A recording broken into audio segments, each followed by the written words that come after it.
All right, Naya. Pants on fire. Let me know when you can hear. I gotta see it. Let me see if this works. Hold up, y'all. Hold up. See if the audio is fixed in the new studio. Do do do do do. Going back the whole 11 years. Sounds sorry. Let's see. Oh yeah, that's much better. Going back the whole 11 years. Yep. Cool. We good. Now we gotta wait for them. Wait for Bree and Yells.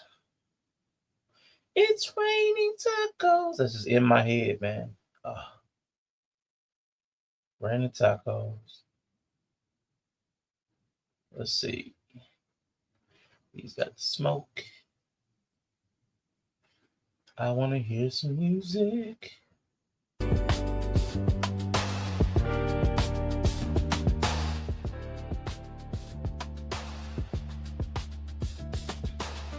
Much better? Yeah, it's something with StreamYard. I have no idea what it is, but definitely something with StreamYard.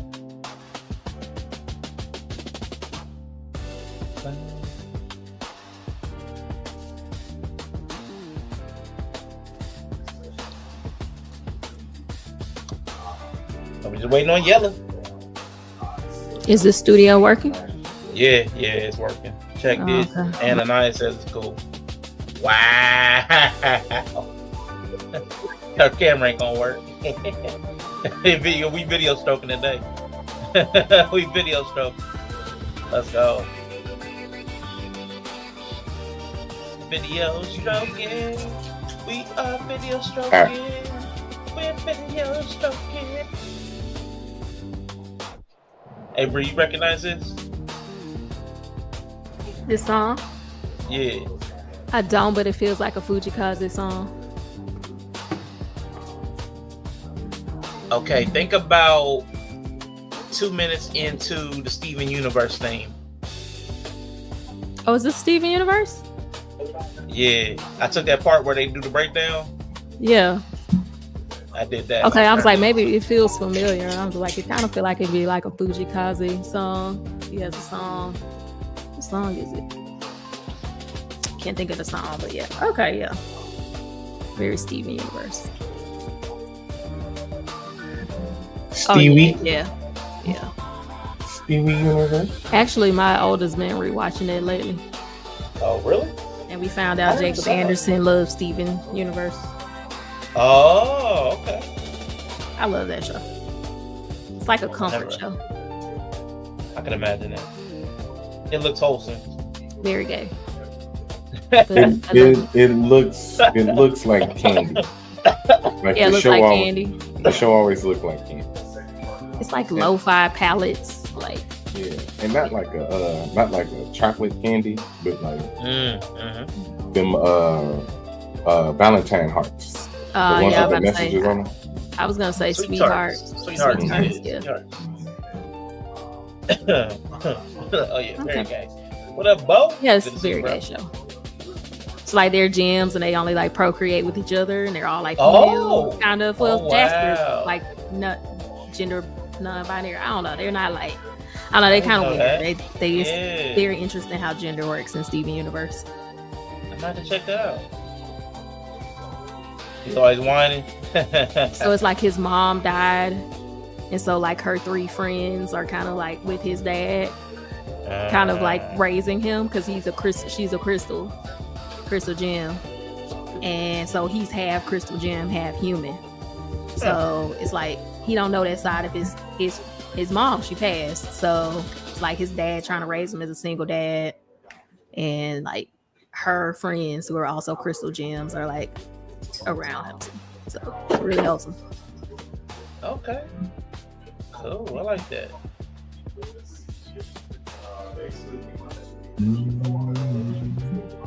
All right. So back to wrap up the gambling thing, because yeah, this is crazy, man. Getting involved with the mafia, I can't imagine at this age. I couldn't imagine taking that risk. Right. I forget even having millions of dollars. I just can't imagine having millions of dollars, but also can't imagine risking whatever I got going on to deal with the mafia. I just can't. So did they know? Did they not know? I hear they had to know. They knew about the information they was given. They had to know. Because you ain't supposed to be telling nobody. Why are you telling Colodro Fettuccine about Orlando's injury report and shit? You broke my heart, Alfredo. Right. Alfredo Mangione. Goddamn shit. Cacciatore. Right. Fred Tortellini. What the fuck do Fred Tortellini need to know about OKC's We're so back in 90s America. I'm kind of like low-key living for it. It's kind of what I asked for. I could have lived without ICE and all the crazy stuff happening to do it. But we got museum heist again. We got the mafia coming back. We got this might be a fire Christmas. We might actually get a white holy Santa Christmas. Wow, you did ask for that? You crazy. Gil, man, yup. I was just talking about that because in another sports related thing, you know, and the NBA as well. The NBA is back on NBC. Oh, is it? Oh, that's very nice too. Wow. Yeah, super 90s. That was the boom period, like the 90s boom period. Most of Jordan's greatest accomplishments happened on NBC. Yep. You know what I'm saying? Bring back Ahmad Rashad. The song, all that shit. Yeah. That's the one I knew that music. Yeah. So that was NBC. Okay. Right. Yep. I was like, what happened to that song? Okay. Yep. Shout out to John Tesh, man. Man, John Tesh. What are y'all hoping comes back with the nightification of the world?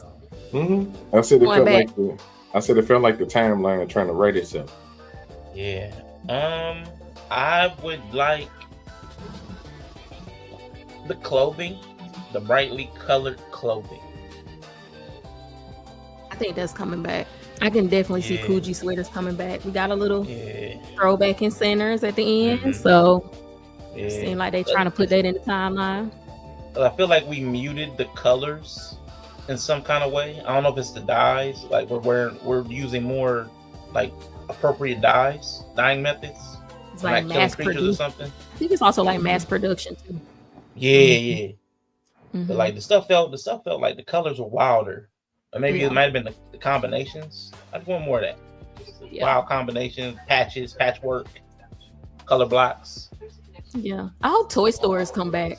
I really love toys, like classic toy stores, like a FAO Schwartz or something. I would like that. And shit.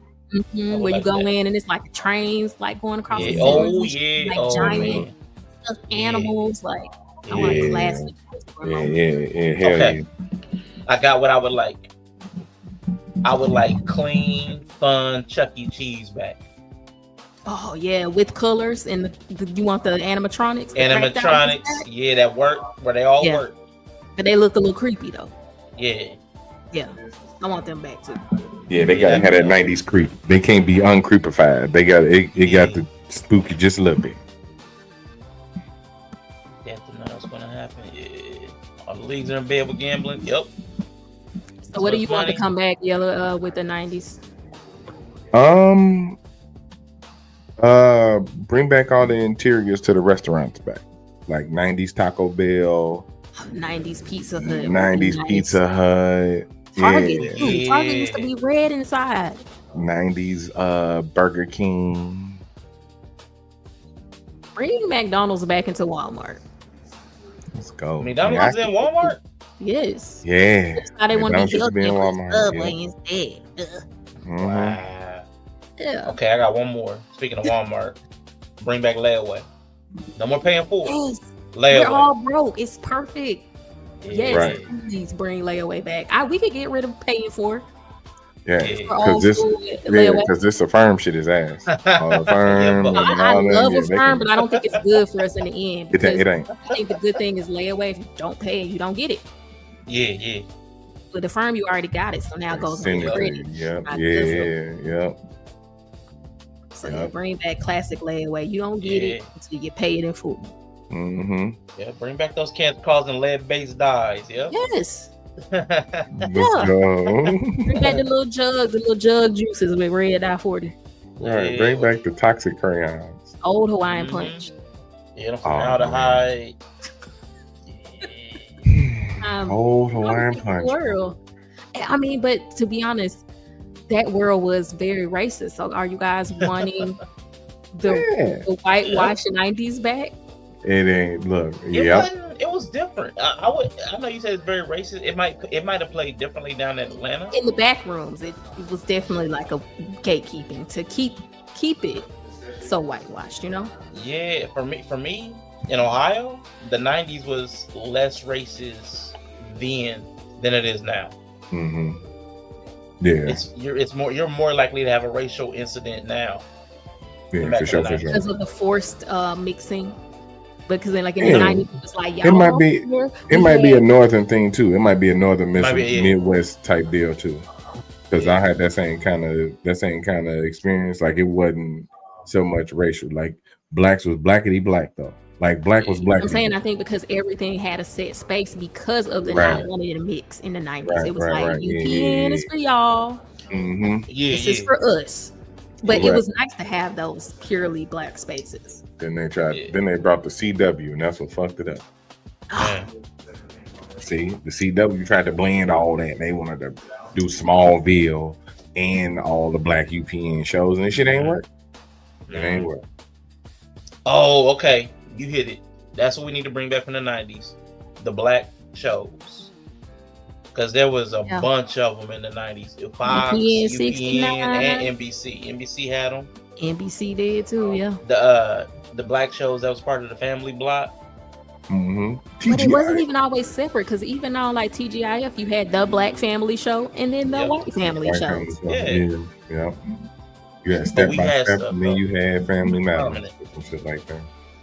We had prominent stuff though. I don't know. It just feels everything's watered down now. It feels watered down. All mixed up. So it can't be fully anything. Just kind of a little bit of everything. Genderless, genreless. Yeah. Racial, it's just but it's never devoid of race though. To Rashawn's point, and that's what it's like, what you experienced probably racially down in the South more like racially vibed, we're getting now, because that's kind of the culture. That's kind of like the climate, the entire country now. Yeah. Oh, we don't have those problems down here because we never moved away from y'all stay over there and we stay over here. Yeah. Okay. So y'all never. Certain places that we want to mix in, but you can find your purely black neighborhood and you can find your purely white neighborhood down here, and everybody likes it that way. Mm-hmm. Yeah. Y'all never had the progressive, because our 90s was the progressive era where black was kind of accepted. White people kind of accepted the black people going to be around, so it wasn't bad. Now I saw more. There were areas in Ohio where you would run into the Confederate flag, but those were not anywhere near the city. You had to go out into the boonies to run into Confederate flags, but in the 90s, and you knew what areas not to go in, because as a black person, it may not be safe for you. Then once everything started feeling safe, now there's more Confederate flags than are everywhere. Like throughout the city, there's Confederate flags. There's more racial incidents. It's like, I know older that sucks.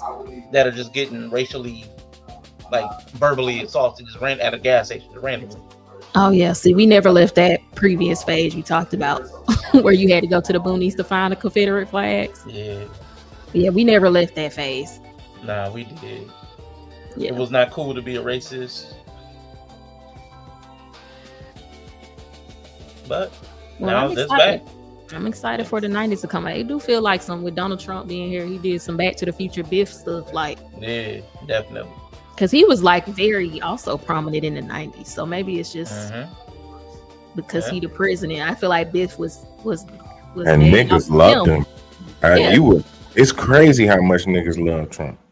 Yeah. But like Biff was formed off him. Like when he messed up the timeline and figured out, got the almanac, he became like Donald Trump. Yeah. And took over everything and threw the country into chaos, like even in Back to the Future, which is crazy. So who's our Marty McFly?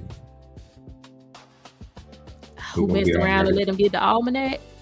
Yeah, who gonna be our Marty McFly? They gonna fix it, you? Who's gonna set the timeline right? You? No, he's born, but he's not as old as us. He's very young right now. Okay. That's fair. Tobey Maguire. No. Not Tobey Maguire.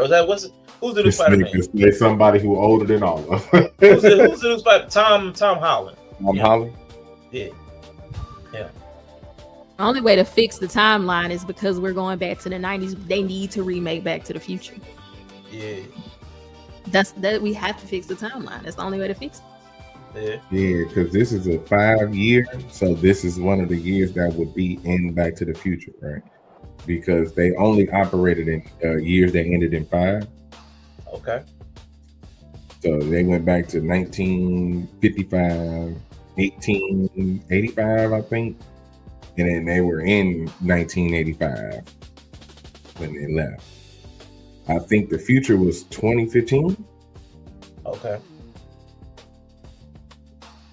So yeah, this would be one of the years he'd be moving around. And shout out to you for like covertly slipping in some useless trivia. Like you did it real slick though. Nobody right. would have known. Crazy. Why do you know that? And randomly they're saying that they have Back to the Future popcorn buckets at AMC as of 23 hours ago. So really? See? Wow. Yeah. It's been I think it was years. like October 15th. So it was like last week. Who just researched in the last week? Right. Somebody done popped up. That's why I had to look up Back to the Future, but apparently it's his 40th anniversary. So wow, nice. Okay. So the 90s are coming back, man. Let's go. Yeah, MTV. Come on. Right. I want some Carl Kanai. So their first travel. This is around the time they operate. The first time travel was October 26, 1985. So they move around by October and November. So yeah.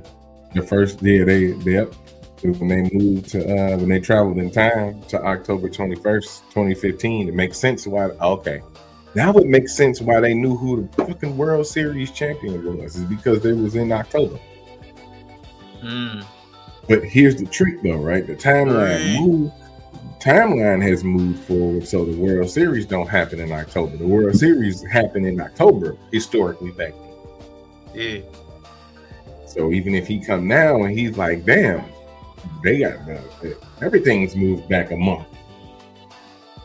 Everything moved back a month around September. Martin, we need you to save us, fix the timeline. Yeah. How we done went back to the 90s. Okay, so real quick, too. That just put me into a mode. What ruined the timeline? Trump. I mean, if we're following the same logic.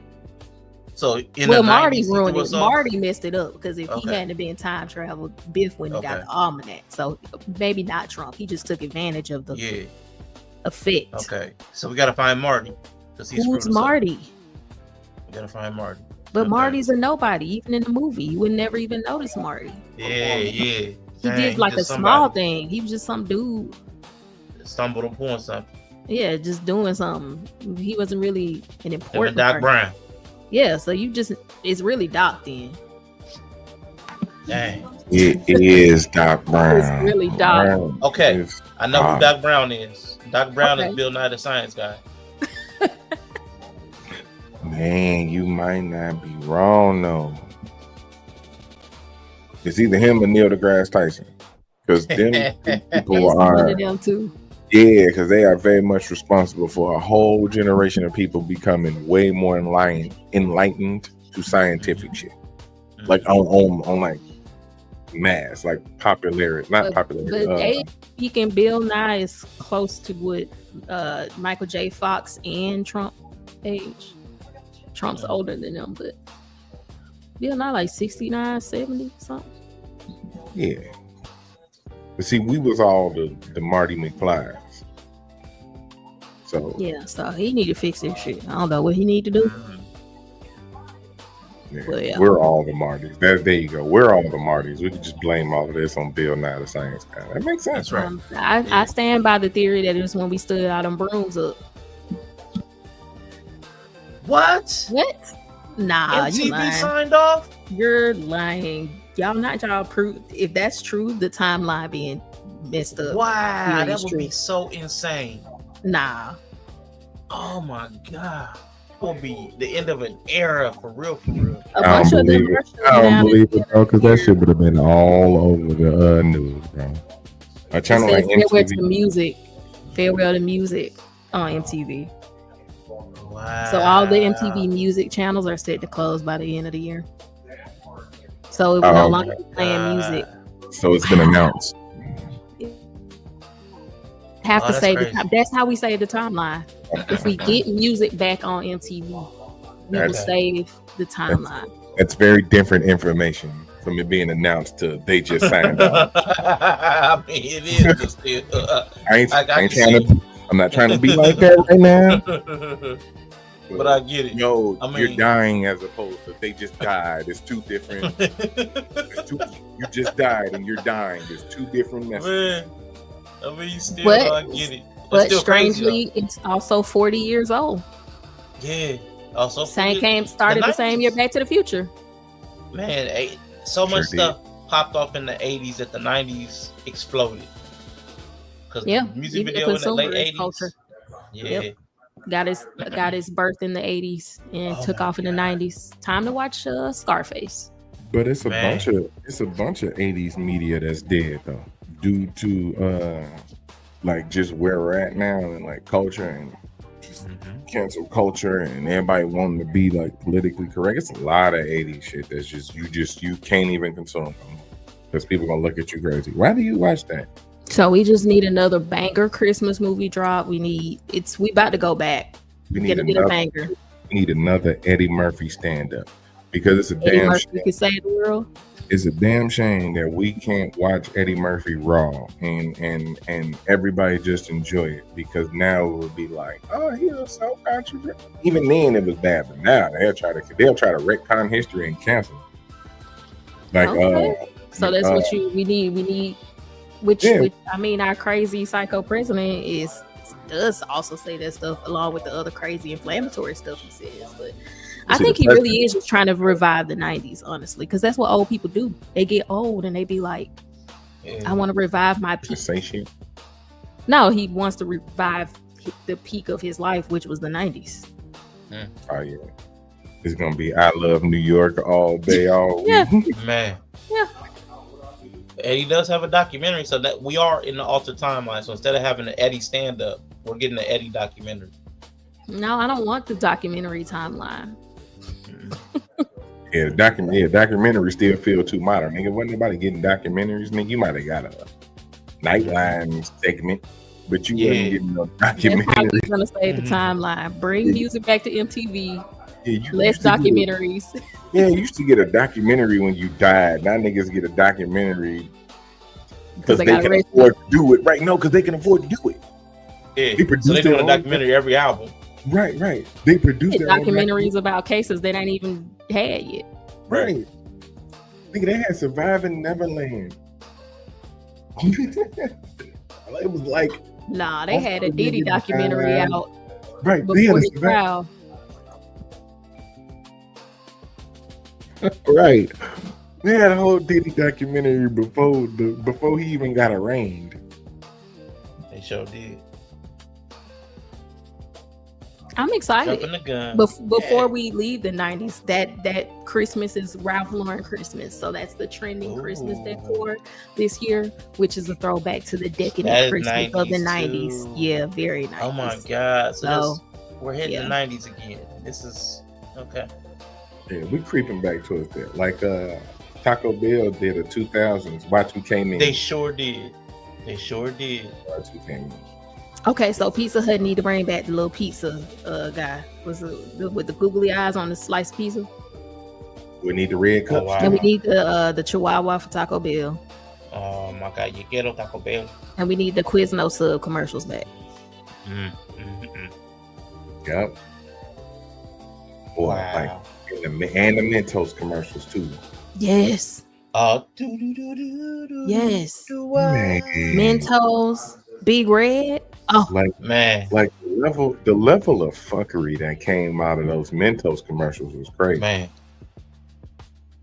I just saw somebody remaking those on like Twitch, or I mean not Twitch, but TikTok or something. I just saw somebody doing those. Y'all just gave me an idea. I'm gonna have to rent a cabin at the lake for holidays, and I'm just gonna play old commercials and cry. Yeah, man. Yeah. Because I'm almost 40, so I'm the same age as close to a lot of this crash stuff. out. Crash out. I tried to do a stream on that one day. It was like a couple years ago. This one I was on the this one I was doing StreamYard on the Xbox, and it would kick me off like every 4 to 5 and shit. So I kind of gave up on it. But I do have it. Let me see if I still got that pin. I'm pretty sure because I don't really delete shit. Oh yeah.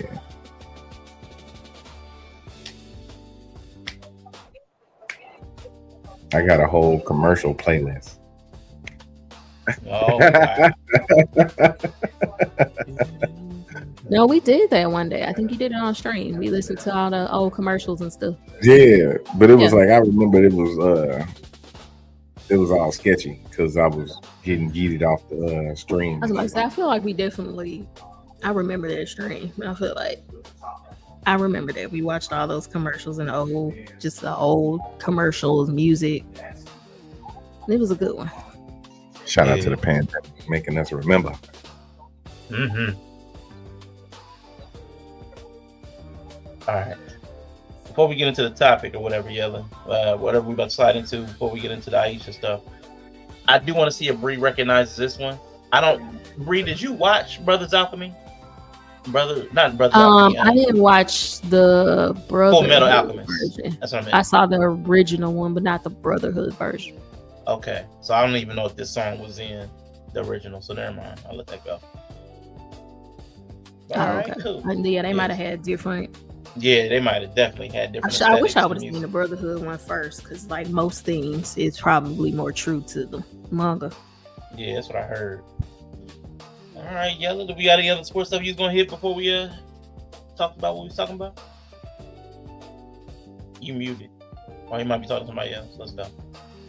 Cool. All right, well, let's get ready to slide into it. Now, Bree, what I want to do, I don't want to work the way I had it in my notes. I actually want to work backwards. I actually want to start from why you did not want to hear niggas talk about Ayesha Curry. The Snapple lady. Yes. I would trade Flo for the Snapple lady so fast. I love Flo from Progressive. Let's trade her for the Snapple lady. No. Hold on, player. We gotta go back to the 90s. We gotta go back, bro. Flo gotta come with us though. That's my boo. Take Flo. Then you gonna throw up the timeline again. Gotta let Flo go. Gotta let Flo go, man. You wanna fix the timeline? Yeah. Let her go, bro. That's the sacrifice I ain't willing to make you. Hey, man. Then we gotta keep things where they are. You don't want to give away your grit money. Flo is dope, man. I get it. But yeah. But we get the Snapple lady back. And we'll get to look forward to the Popeyes lady again. She'll be in our future. All right, there we go. All right, I'm with it. All right, you convinced me. Because there ain't no way. I used to cuss that lady out too, because I used to work at Popeyes, and every time I seen her face, I knew it was some new shit we was gonna have to do at work. Darling, we're bringing back God's strip. I used to love her commercial. Yeah. Introducing ripping chicken. Oh my God. See, when Popeyes went white, we need to save the timeline. The buildings ain't even orange no more. Yeah. We still got the orange ones, thankfully. They coming. The white ones with the little blue and turquoise decorative touches instead of the orange. Oh, wow. Yep. So that's how I know we in danger. Popeyes white. Yeah.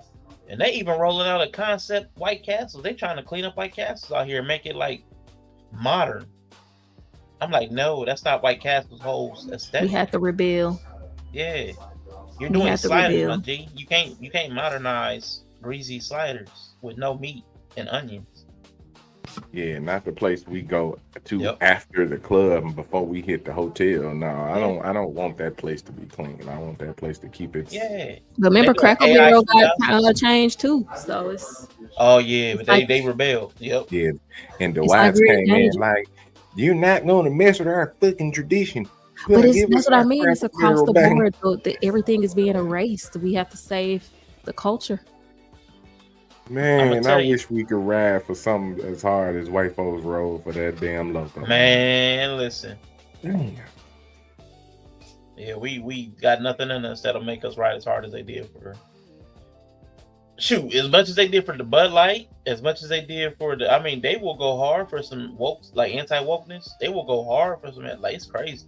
They hate woke. They hate inclusion so much. But I think you know what I'm finding. Not to say it's to the same degree, and the hate is towards the same people. I think we all hate it. Like just these trends coming back that are very much so the outcome of not integration or the inclusive culture. A lot of the things we miss, even a lot of stuff we just listed off, is an outcome of not including everybody. Okay.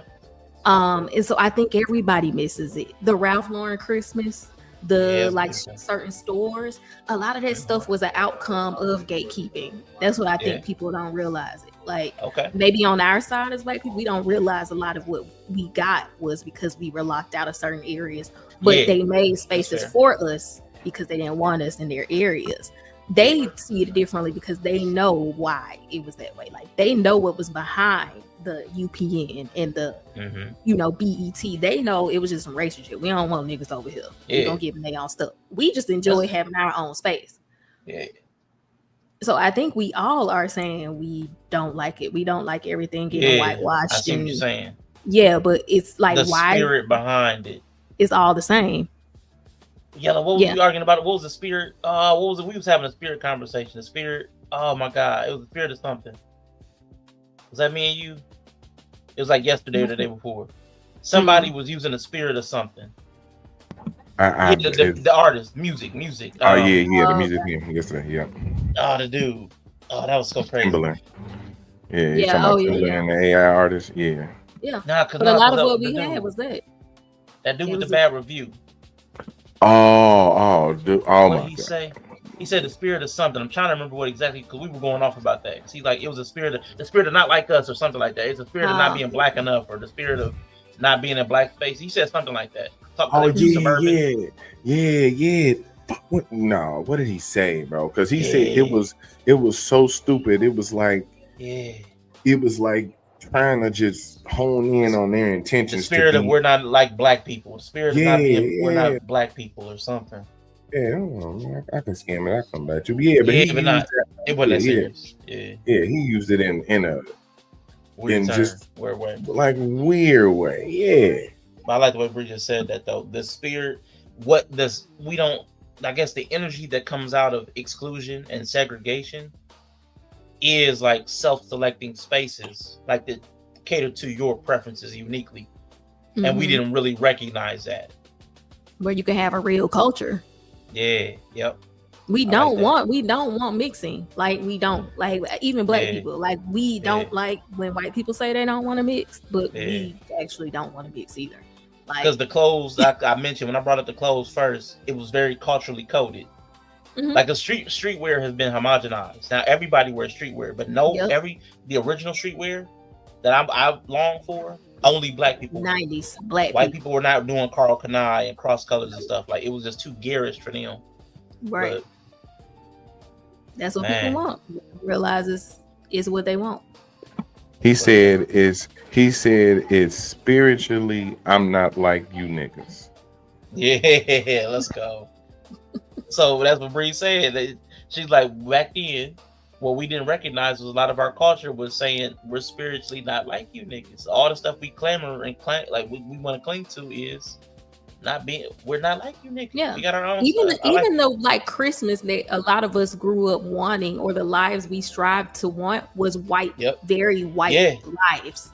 We didn't know we're not like you niggas. Yep. It was my very thing was Norman Rockwell paintings. That was mine. Right. And the polar bears, Coca-Cola polar bears. Yeah, the Christmas of the 90s was not a poor Christmas. It was not a black one. Nah. It wasn't even a low middle class Christmas. It was wasn't. So the thing that we see as traditional that we want was very white coded. Yep. Oh man. Right, because Home Alone was a Christmas movie. And them people was not poor. Nope. And that's what I was like. But the thing is, we didn't have Black Christmas movies until like the 2000s. Everybody just watched the same Christmas movies. Yep. Daddy McAllister had enough money to take the whole family to Paris. Right. But we all watched the movies. Yeah. That's the one time we came together. Mm-hmm. We was watching the Santa Claus, and we didn't care. Right. Yep. Christmas Story. Yep. The Santa Claus. Because it's a time for idealism, and I guess in America it's white. But hey, we was all watching it. Yeah. Come on with it, shit. Because what we got? It's Christmas? I don't even watch the Black Christmas movie. I'm not gonna hold you. No, I don't watch them yearly either. I can't think of one that I'll. That's what I was like. I know of some, but there's none that's in my life. It's Preacher's Wife. If I do, it's Preacher's Wife. There you go. My black Christmas movie of choice. Okay. Friday After Next. Yeah, that's ours, but I don't put that in. But I'm saying like family Christmas, that's not in my rotation. Yeah, right. It's a classic though. I probably would watch it. The Preacher's Wife, I would watch that every Christmas. Yes. And then we got a drama everything, yo. So it's like it's best man Christmas. Like y'all wait till best man Christmas to kill off one of the characters and shit. Like, right. Yeah, I don't like the Black Christmas. That don't feel Christmassy. People are tired of the wokeness across the board. I don't think Black people realize it's what they want. Because when Keke Palmer did a little show, we were just talking about it. She put a little Asian girl in there. Everybody Black people do not want. We don't want it. We don't want it. Yeah, that's fair. That's a good call out. I respect it. It's just the point. It's just proving the point. I mean, now the show, it was dumb. I don't know who approved it, but it just proves the point that Black people don't want to integrate for real. Yeah. Did it drop yet? I don't think so. They might never drop now. I sure hope it don't shit. I like Keke. Save her this little bit of dragon. She really don't need it. I don't mind it. I just don't know. I don't think it would ever pop off on its own because who is it for? But I don't mind it either. But you feel like grownish, but with an Asian girl. Like I do. Because it's gonna be super catery. That's why I gave my synopsis, my prediction synopsis. It was like, oh, he must have been sitting in the writer's room. Right. He's like, this is a fried chicken episode. Yeah. But it's gonna be all the stereotypical episodes. They're gonna do the nigga episode where she either says it or she ain't gonna say it. She either gonna say it, which she not. But or it's gonna be something centered around that, like an uncomfortableness, or she gonna laugh at it or some goofy shit, like because all of that is the story. You know what I'm saying? That's the story we tell. Like every Black show recently has had that, the nigga episode. Yeah, I'm over it. We don't need another HBCU show. Honestly, I'm kind of over it. Oh man, especially if they tried to bring College Shield back as like a series. I'm good. What a time. What a time. What's man, this? reality shows. What is this? Yeah, bring back the real world. I did want to ask, we were talking about the nostalgia. What commercial, like Dory asked, what commercial made you buy the product for the first time? I know for me, damn things. I was begging my mom for like any time they put the toys on. Mm-hmm. The new Transformers, the new okay, the first one I got the He-Man. There was a He-Man Grayskull Castle that opened up. I got that. Okay. I got that. She got that for me. It was a Grayskull Castle for He-Man. For me, it was Creepy Crawlers. Oh, Creepy Crawlers. Yes. Oh my God. Yes. Yeah. Creepy Crawlers. Oh my God. Commercial made that look so good. Like and so micro dope. machines. Oh my God. Every time I went to the grocery store, I got a new micro machine for Hot Wheels. Oh. I didn't get it, but I'd be damned if I didn't beg for it every time. What? That motherfucking Talk Boy.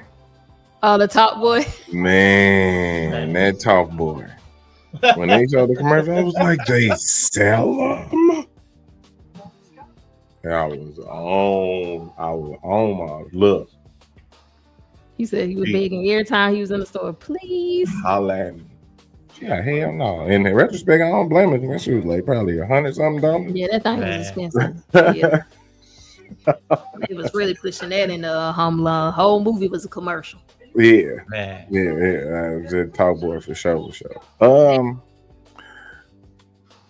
trying to think though. As an adult, like, what was the thing that I saw? What commercial made me like go buy As an that? adult? No, I was gonna say as an adult, I don't really. Nah, man. Died out pretty early in my adulthood, so. Nah, Bree, don't even. Nah. They just call them sponsored videos now. I was gonna say how TikTok shops stay getting me. Exactly. But I'm talking about classic commercials though. Like if I was gonna watch TV, I can't because they started going out when I was became an adult and had for real money. So with the it's TV like commercials, they give me with food. Yeah. Ooh, they had a new single or the new pumpkin spices back, or it's something like that. I remember some of them like infomercials though. Like I remember them to Emerald and that lady to ShamWow. They was Emerald was selling that oven or whatever. You'd be cooking like turkeys and shit. George Foreman got me. And George Foreman, yeah. I had a Foreman grill when they popped those out. I remember those, but I wasn't old enough to buy them back when they were on all the time. Kind of like my last set of commercials. But as an adult, I'm trying to think. Other than food, something that got me. Man, that's tough. TikTok shop get me every week. I got about 2 things in my TikTok shop basket. That's hilarious. Yeah. I just added something to my Amazon basket when I had it up on the screen. What was that little? I don't even remember what it was. That's how they began me. I just be adding stuff. My cart. So, okay, I think I know. There's because it's in the kitchen right now. The power wash. There's a Dawn with the power sprayer. I got that. I bought that from a commercial. Yeah. I believe that's where I saw it because I didn't see it in the store first. I saw it. I went and looked for it because I didn't see it. I saw it somewhere and I went searching online for it. Yeah, I don't have anything like that. Yeah. Most of it's just passive marketing. Yeah. But nothing was like that marketing before we knew we was being marketed to all the time. Kind of missed it. I kind of missed the days of not knowing I was being marketed to. Now everything's marketed. Yep. I was just saying that like literally everything now is an ad. You can't even watch YouTube videos without it being an ad for something. So I'm like, which is like lost the real spirit of it because everything that we just talked about in the 90s was ads. The whole Home Alone movie was marketing, like product placements. It used to be like, but it was subtle. We didn't know.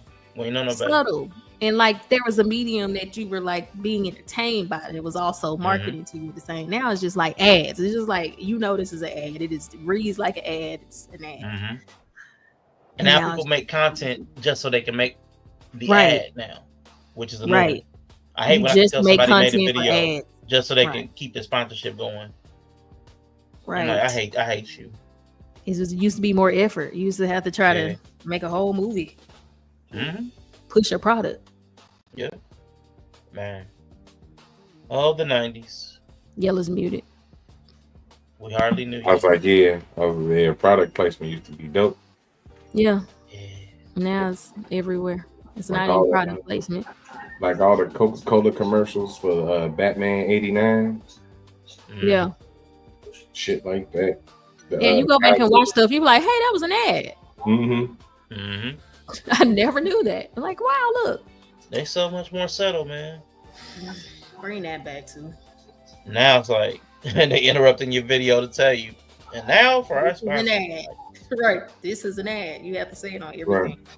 We even went to the big box store for Christmas decorations the other day. And I was like, man, they ain't hitting. You gotta go to the grandma store. Flea market. That's enough of us being old. Okay, you said, well, I don't want to hear niggas talk about Ayesha Curry. Yes. Because what? Articulate, Bree.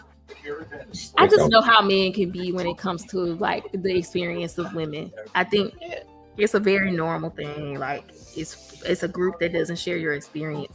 But it's like you're alike in so many ways that it's easy to think that you can understand what the other person goes through. Because like we're humans and we're adults and we're American and we're black or something like that. And so you just like assume that you really understand someone's experience. Or it's like a thing where someone's so far from you that you're like can't be empathetic to them.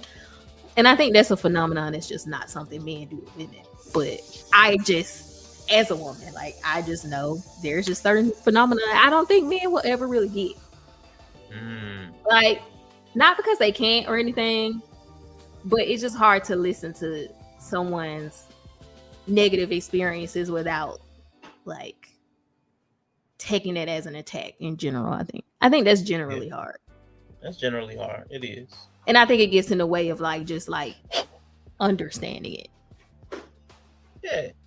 You don't think guys understand Mrs. Ayesha Curry? No, I mean, I don't think a lot of people understand her, to be fair, but I think her being rich also compounds what she's talking about. So like there are even women who are like, you're rich, what are you complaining about? So even though if she wasn't rich and she could have these same problems, like this isn't really a class thing. Like a person who got married early, grieving the life they'll never have or the experiences they'll never have, that's like you can do that. It doesn't matter how rich you are, you can always want a different life. You can always realize you're not going to have a certain life and there are certain opportunities you'll never have. So but I think that is a barrier for even women to understand her. So I'm like, okay, there's already that barrier. And then there's also the barrier of men, I think, often struggle to hear women talk about that idea. So I just feel like those two compounded together, it's not. I just feel like it's not a good mix. I mean, that's fair. That's fair. Like, oh, she's not only complaining about that, she's ungrateful and she's this. Like, there's just so much. Which is why if I were her, I would never talk about that like publicly. I would just have to find like a close friend or a therapist to talk to about it. Yeah. Because it is just gonna come off ungrateful. And not to say it's not legit, but you know, she ain't gonna get empathy for that. Nah, I can't see that. Nah, I can't see getting too much empathy. There's a certain level of empathy, but it's like not too much because everybody's, like you said, everybody can relate on a level, and you're rich. It's like you have the optionality of cushioning this emotion in ways that we can't. Yeah. So yeah, like, that's why I think most people will focus on like you could do so many things about it, but to me it's like, well, the reality is still there that she got married young. She'll never be that young single woman with the freedom to move however she wants. She'll never get that back. She can't have it. It's done. It's done. It's gone. You only get one chance, and her chance is gone. Yeah. There's nothing she can do about it. Nothing. But cry. I mean, yeah, she's gonna be salty about it. That's what I'm saying. I don't think money has anything to do with the phenomenon she's talking about. Nah, it definitely doesn't. Like you can of course have, because the roles are there regardless of how much money you have. Right. Like yourself, independent of your family, and then integrating yourself with the family that you're creating. So like those two are always going to be at war no matter how much money you have. Who am I separately, and who am I with this family that I chose to create? Right. And I think everybody experiences it, but people don't have the empathy because, again, you got money for a therapist or you got money to do both. Like if anybody can have it all, it's somebody that has the money to have the support. But I guess what I would say, what I had to learn to, when I did empathize, money doesn't make it more comfortable to have other people around your kids. Like money doesn't solve for human nature. Like, okay, I want to have my family and I got these kids, but also want to be a boss person, which means I can't take them into every space I need to go to. That means somebody else is going to have to watch them. And my husband's still Steph Curry. So it's like, who's going to watch them? Do I have family do it? Do I trust all my family? I don't know what our dynamic is like. Does everybody want to deal with kids? Or it's like even worse. Vet strangers. Right. And it's like now these are like high profile kids. It's like, yeah, exactly. So like it doesn't even though she has new options because of money, she also has new problems. So I get that. It'd be tough. But yeah, everybody's. And she never got to have her whole phase. Yeah. Which is necessary, right, Yella? I mean, I mean, I'm gonna simplify it down to what she crying. I'll say it's useful, but not necessary for everybody because everybody can't handle it. That's facts. She needed that head bump from it too. But I think she even the needed a head negatives bump. of that phase sometimes, because you know there's that some of that ungratefulness I think you learn like you would have if you had more negative experiences. And some people say nobody needs a negative experience. So Nah, I can sometimes see you both. do. But yeah, sometimes you do. You don't need the worst negative. Not the worst. Yeah. But yeah. Right. Got some of those along the way. Yeah. Right. And then you really gonna turn people off because you've had a life where the negative experiences people have worked to mitigate you haven't had. Right. So that's really why it's not gonna like again, Bree said, it ain't gonna be relatable to people. Because you're mourning a life you never had. And like you said, people do that. But they typically do that because they haven't had a life to match what they wanted. To even like compare to what they wanted, right? So there's no plus to that. There's not well, I can feel this way, but then I still look back at my life and be like, well, you know, I'm married to a millionaire, successful basketball player, and my kids good, and I'm straight and healthy, and it does. It's like girl, shut up. But she also said she also is one of those people that, like I was telling Bree, like her saying what she's saying ain't a problem. If it wasn't in succession with the other shit she be on. Man, sometimes. She move weird. Yeah, she move weird in that sense. She needed a little phase to see what she could pull. I think I mean people can keep on saying this isn't necessary for women. I think it is. I don't know why. I know people want to say that phase where she would have just been. That's what's necessary. Okay, cool. Yeah, where she would have been single. It don't have to be long, but had a real dating life as an adult, whether it be 3 months, 5 months, 6 months, 1 year. Yeah. If she would have had that phase. Yeah, like and we talked about whole phase. It's just like freedom. I don't think about nobody but me. I'm just dating. When most women say it, that's kind of what they're talking about. She needed that. I think all women need it. Even if they don't think they need it, I wouldn't suggest a man get with a woman who hasn't had it, because when she turns 40, the closer she get to 40, she gonna start mourning that life she never had. And she'll have friends around her who'll be like, girl, you ain't missing nothing. Like she'll have people around be like, you did good. Like you ain't missing nothing. Like, you know, like there will be people reassuring her that, but it ain't gonna matter. Yeah. I've just seen it in women who don't have money too. I've seen it in too many women across all classes, races. They got married young. When they get closer to 40, they have to go through this, whatever this is. Whatever this is. What you want to call it. It's that. That's what it is. Right, because this ain't a whole phase. This is something else. Yeah. If she don't get that, she gonna get this phase. I don't even know what to call this phase. But I've seen women like her go through it. They all go through it. It's like they want to know, like I don't know, like they want attention from other men to know that they're still valuable. That not even that I don't think they ever figured out their like market value before. Right. Yeah. So they're trying to figure it out while married. So it's weird. Right. Like it's very weird. And a lot of them may cheat or just get divorced or whatever. But it's all the same thing. Even her saying, I want male attention. This is all the same thing. Yeah. And she gonna do it as much as she can while married. And if at any point her marriage becomes a block to her figuring that out, she'll leave it. Now she might not, because he's rich and affords her a life. But she's also been with him long enough where she'll probably be good either way. But yeah, I see a lot of women navigate that. Let me figure that out while staying married. So. Now it makes sense. Yep.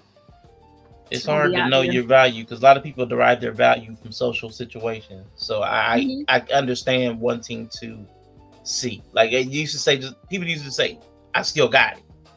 I still got it. Yeah, it's a thing. People want to know that they are still what they remember of themselves. And most women are also gonna believe she could have got more. Mm-hmm. I think that's a woman thing. Like Kevin Samuels talking about the husband store. So you can't use Steph as a way to ground her, because in woman logic, it would be like, well, if I got him at 19, right, what would I have bagged if I was single and like had become a boss bitch and then got him? That's the logic. Yeah. No, that makes sense. So yeah, she not gonna see it as like, well, I bagged him on first go. It's like, no, if I bagged him on first go, what could I have bagged on floor 8? Mm-hmm. So, herpes. Right. That's exactly what it would have been. That's exactly what it would have been.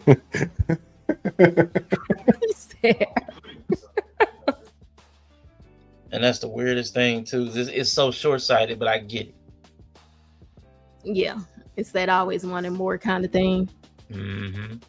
I would say female culture, feminine culture is very consistent. Also, very like more and more. Like our culture as women, so. Especially my melanated sisters with the "you always gotta be growing and you always gotta be trying to." Yeah, girl, bye. Yeah. Then why you still 5'5" if you supposed to always be growing? We know that we're gonna be the high. Why you can't? Why you still need a step ladder if you supposed to be still grown, nigga? Now, being short is cool. It ain't. That's not problematic for women, so we don't. It care. is. It's having a butt or something like that. That's the stuff. There's various things. Having an ass make you one way. Having titties make you one way. No, but being short as a woman is not a. It is lower of your marketplace value sexually. Oh no, I don't. No, that's what I'm saying. So we don't care. Not until you go below like 5 feet. When right. You go below 5 feet, start getting weird. Yeah, so we don't care about it. Did it make y'all evil though? Like somehow, I don't know, maybe being closer to gravity, like closer to the source of the gravity. Because men like shorter women, so bothers y'all. I know. That's why I be trying to tell the fellas, get y'all somebody y'all height. Stallions. Get somebody you date your height. Stallions scary. Date your height. Really scared. It's only because you don't see them too often. That she got somebody that's taller than her. Yeah. I love that for her. Yeah. You gotta wrangle them up. Yeah, 6'7". Shout out to me can play. I hope whatever she put in that that spaghetti. That fish spaghetti. Was like, oh Lord, she done gave him the spaghetti. If it's any nigga that need it though. If it's any nigga that need it. I like them together. Like fish and spaghetti, the right nigga, right? You know what I'm saying? Like play. I'm with play. Play a good choice. I can a good mix. He chill. Right. Personality. Now he turn up though. He just chill. Yeah. He chill though. Yeah, that nigga be wild. Cause Clay get on that boat. What is she talking about? Oh, she 5. Are you 5'7"? Clay get on that motherfucking boat. He started tripping. So, but nah, they had a tall person's like a tall person's meeting or gathering, like social at some place in Chicago. Yeah, the tall people. Mm-hmm. It's just hard to be a tall woman, I would assume. And guess what? It was still some chicken at 4'11". What are you doing here? Oh, she fast. Okay. Like, go away. Why are you here? Do you think being a tall woman is as hard or harder than being a short man? I think it will kind of be. No, I think being a short. When I say tall, harder. I mean tall. Like you're taller than almost every guy. Nah, I think you're 6 foot, like 6 foot woman. No, being a short man would be harder. Way harder. Yeah. Because women will not date a man who's short. Like, I feel like men would date a woman who's taller than him, but she got to be comfortable with that too. Some men won't, but I feel like most women who are extremely tall and attractive though, because models are tall. Like, I still think that tall woman is desirable though. Yeah. I don't think a short man is desirable in anybody's pool. That's fair. Nobody out here looking for the short man, period. I don't even want short niggas around me. I'm gonna be straight up with you. Wow. What you around for, cuz? They always froggy. They shift. You got some of the most like under I don't even know what to say. Like you know, all the red pill, they always got all these rules for men. Men can't do this, men can't. You got a lot of weird ones though. Your dudes around can't be around you if they ain't got no facial hair. If they shave their facial hair, if he's short. There was another one the other day that was new. I was like, this dude. Yep. Man. And my cousin, my brother, only exception. How tall? What's the shortest a dude can be around you? I think my brother was 5'8". No, he's shorter than that. He like 5'7". And then my cousin, they about the same height, about 5'7". But they family, so they get the exclude. Like a nigga I don't know, probably your height, 5'9", 5'10". That's crazy. So average height is low. Anybody lower than average height, you don't want them around you. What you around for, little nigga? Because he ain't human. Nah, bro, I'm doing tall shit. Miss me, I'm doing tall man shit. Man, you sitting down. We're gonna be the same height. Right. I'm still as tall as you sitting down, G. We all the same height sitting down. Nah, nigga, I'm good. I don't need to have to defend you, G. Because you 5'5", and we out here fighting niggas at 6'2". Man, and you 5'5". Now I gotta defend you. Wow, he calling people a liability if they under 5'9". Wow, that's crazy. That's crazy. You know what, man? You, sir. I mean, you can't get a rebound. Man, listen. I am the round mound to rebound. You can't get a block. Nigga, you down at 5'10" now. You 5'10", basically. Yeah. Right, that's cool. Yeah. But I just made the cut. If I lost 2 inches, I'm still holding down the paint. I mean, yeah. You know what I'm saying? Throw my weight around down there. Oh, no, man. I don't trust these short niggas. Oh, my nigga Josh. Yeah, I'll let my nigga Josh. Right? But he like family, though. If we like 20 years niggas, man.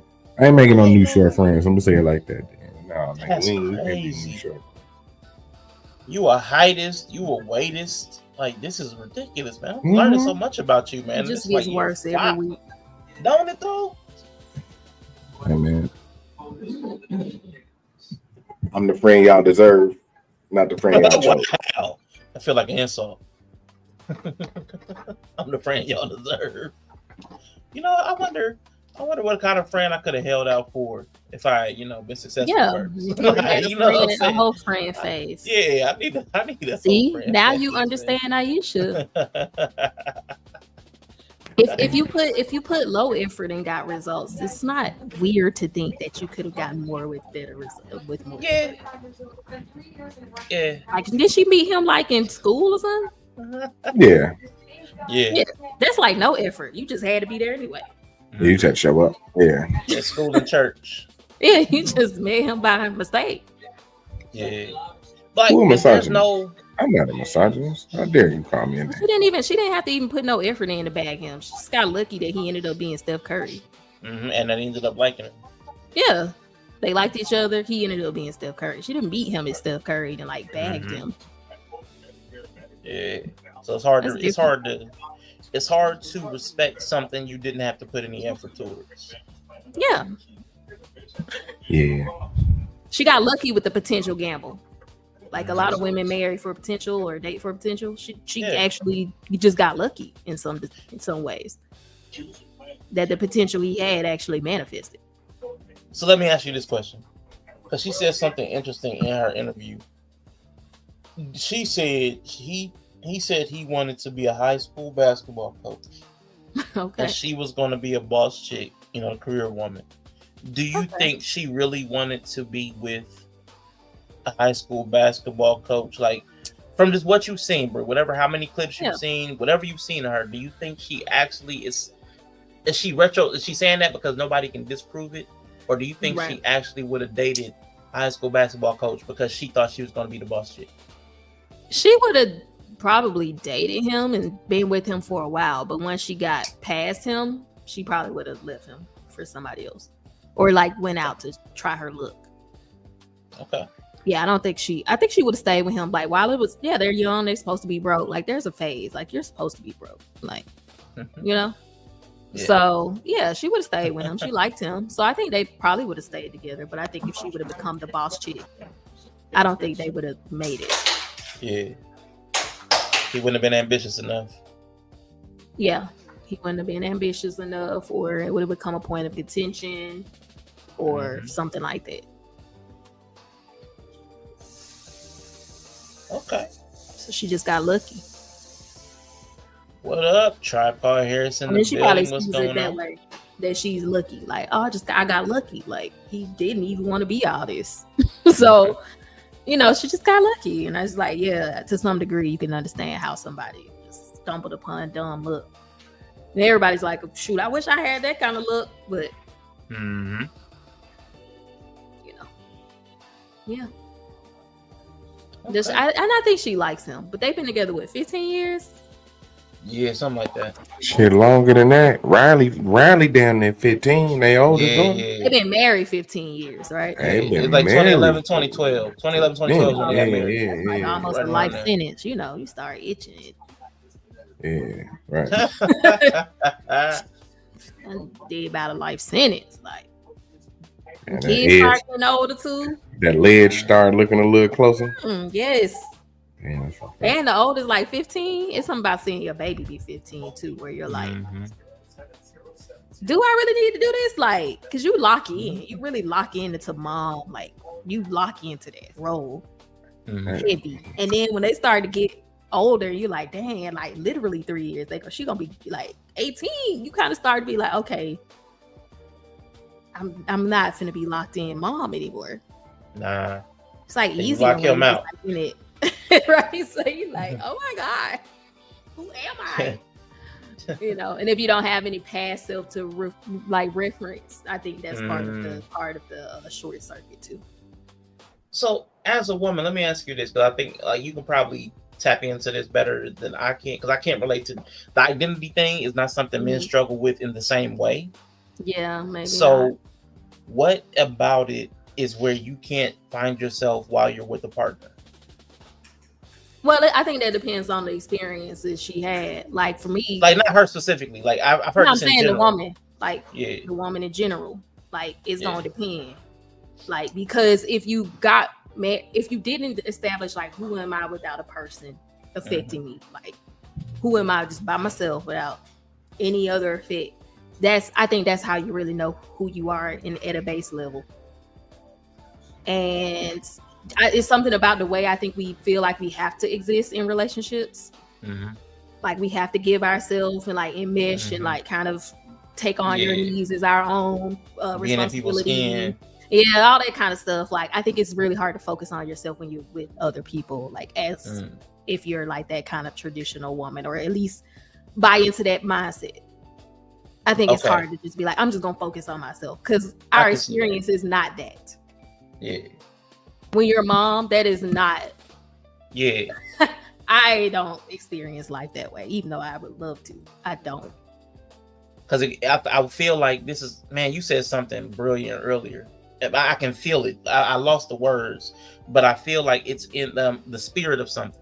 Like when y'all talk about, a lot of times y'all talk about, what you call it? Like they call it kin keeping now. Kin keeping, man keeping, but you call it emotional labor, emotional load. That thing is where you're always inside other people. It's like you're always like planning and thinking through other people's lives. Yeah.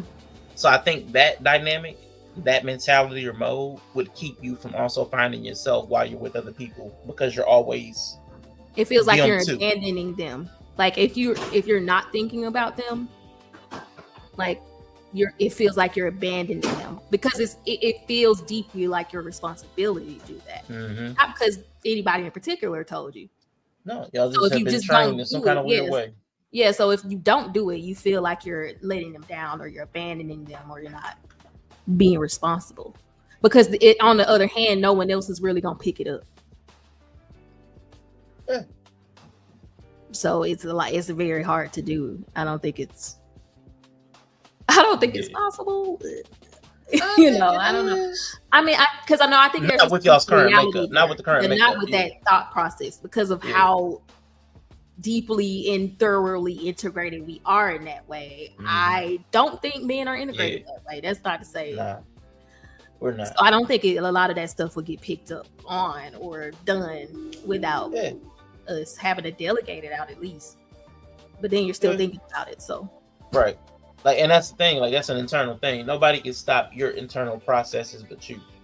But I don't know if it's a nature or nurture. And at this point, it's so prevalent that trying to even delineate which one it is, it doesn't even really matter, but it's become associated with the woman's nature. Yeah, because I'm trying to imagine just like not, which is something I try to work on, like leaving space for nothing. Like I call it holding space for nothing. Okay.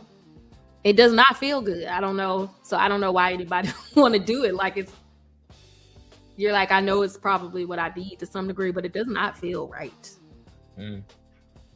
Like deeply. Or like, I know everybody's safe kind of, but I don't know. Just have this need to like herd. like I just have to, it's like if you just put a herding breed in a field of cattle, they're just gonna start dipping at their ankles if they start straying off. Like it just feels like I can't. Yeah, an impulse. Yeah, like I can't not do it. So I don't know. It'd be very. I don't know. I get you. It's hard to get over the compulsion, like especially when you don't know where they come from. They're just feels like just pre-programming.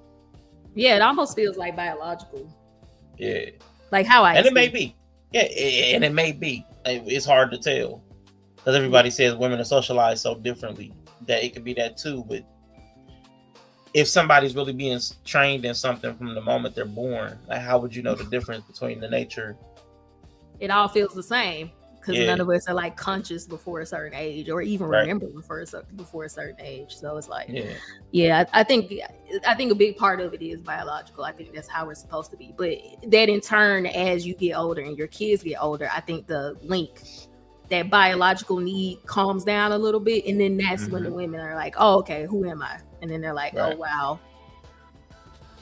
I don't have who am I? Like, I don't know. Depends on the day. Who am I around? Where am I? That's crazy, though. Yeah. Okay. Well, listen. I know Yella said he'll be RB. So let me bring up one of the topics. I want to. Do you want to react to any of the interview that people are tripping about, or do you want to just talk about topics? I saw like just the main clip where she was talking about living her life is busy, but then she also, Steph doesn't understand. I feel like I saw because it was pretty early in the interview, right? The part everybody was wilding about.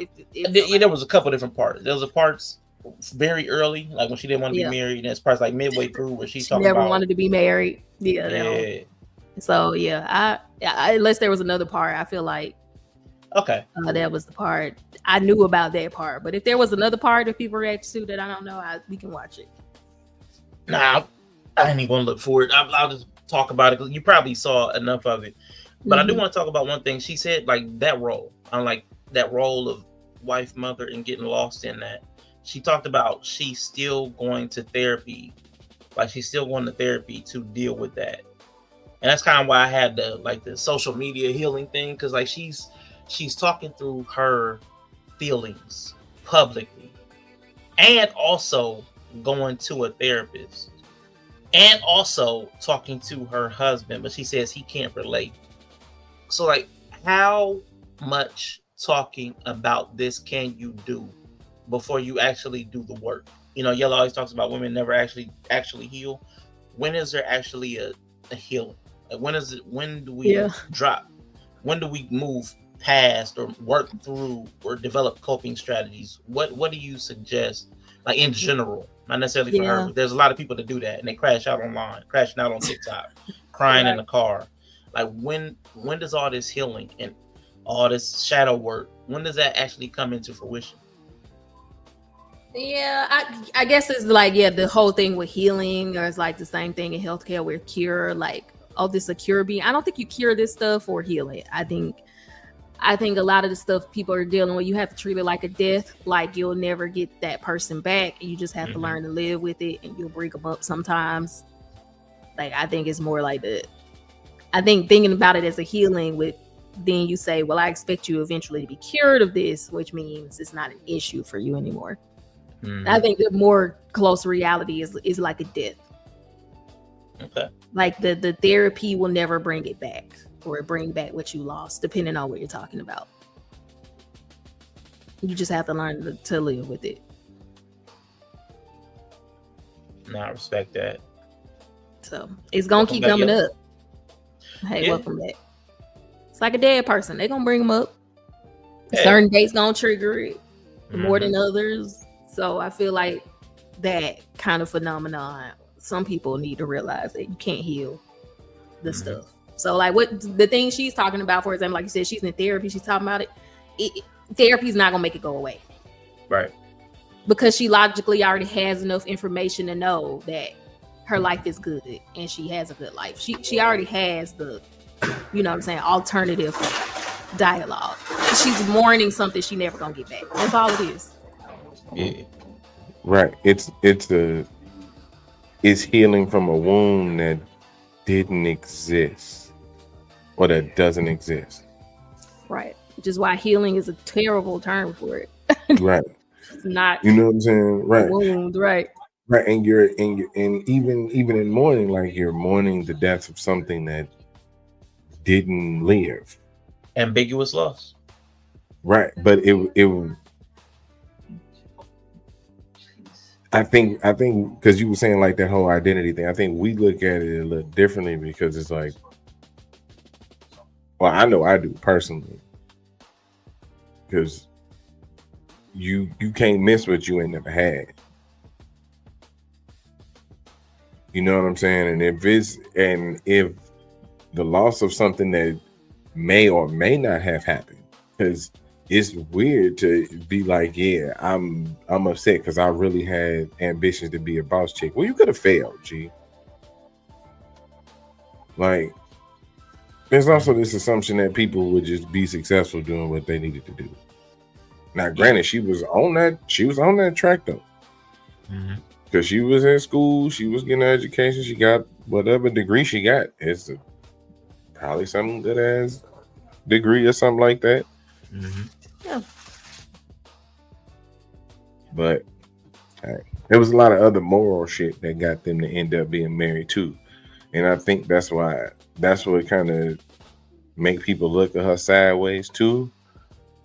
Because a lot of her brand used to be like, we're Christian family. Yeah, of course. That's why she got married so young. Right. So yeah, to be like all this now, well, it's a wonder like why they don't regret like their religious belief then. That's almost what it sounds like. That's kind of what it sounds like. A lot of times it is all wrapped together. I think whole like I got. They're not gonna actually say that part. Yeah, they're not gonna actually say that part. By my faith and my family early in, and I wish I would have given myself time to do things on my own merit. Yeah, right. And that's crazy too that you said that, Yella, because she said that in the interview. She said she still to this day looks at her family, and this is one of the things that like people did not key in on the interview, like the Manosphere people that I kind of like locked in on. She was like, to this day, I still look at my family like, guys, we were 18. Like, why didn't somebody say like no? And I'm like, that's strange. Because you didn't fuck up. That's why. Because you was doing okay. This is like the best case scenario for Christians and people. Like you get married young, you don't be out here. You marry the man, you lose your virginity to. Like that is the Christian thing. And if they were pushing you to do it at 18, they're not going to be different now. Right. You're still Christian. Yeah, but that showed me where her mind is at. Like she feels like it's not a good decision for people generally, even if not for herself. Like she might be happy with how things turned out on some level, but even to her, she felt like, well, it's wrong because I'm still thinking about it 15 years later and still bringing it up to the people that allowed it to happen. It's almost like that little girl, like, y'all 10 years apart? Right. She's like, bro, she's a victim. Right. But she's also incredibly lucky. And I think she knows that. And she can't give you a guaranteed path. Like she knows she's lucky in the sense of most people who get married at 18 ain't gonna have this outcome. Like most people who, if he wasn't destined, like, you know, he wanted to be a high school coach, he wanted to be a basketball coach. So like he himself, I don't even think saw this life for himself. He did not see this life for himself if he really wanted to just be a basketball coach. So yeah, most of the couples I know who got married at 18 were both broke, like they were, and never became billionaires later. Like I know a lot of people who got married at 20 and none of them are rich. So I mean, I just think most people aren't rich. Most people aren't Steph Curry rich, period. So yes, she is lucky. Seeing that she did not marry him when he was already rich. Yeah. Well, the modifier to that is his dad was a long time NBA. Like he came from money. Yeah, he came from money. Yeah. Right. Yeah. So like, and he just wanted to be a coach, so they would have been okay. Yeah.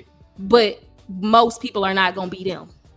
Yeah, most people ain't. Yeah, I mean, your point stands. That's what I'm saying. So she got lucky. Yeah, your point stands. Like, I'm not negating that at all. It would be hard to give that advice across the board as a like blanket get married super young, because you know most people aren't gonna end up that way. That's right. I just think it would be hard to say that.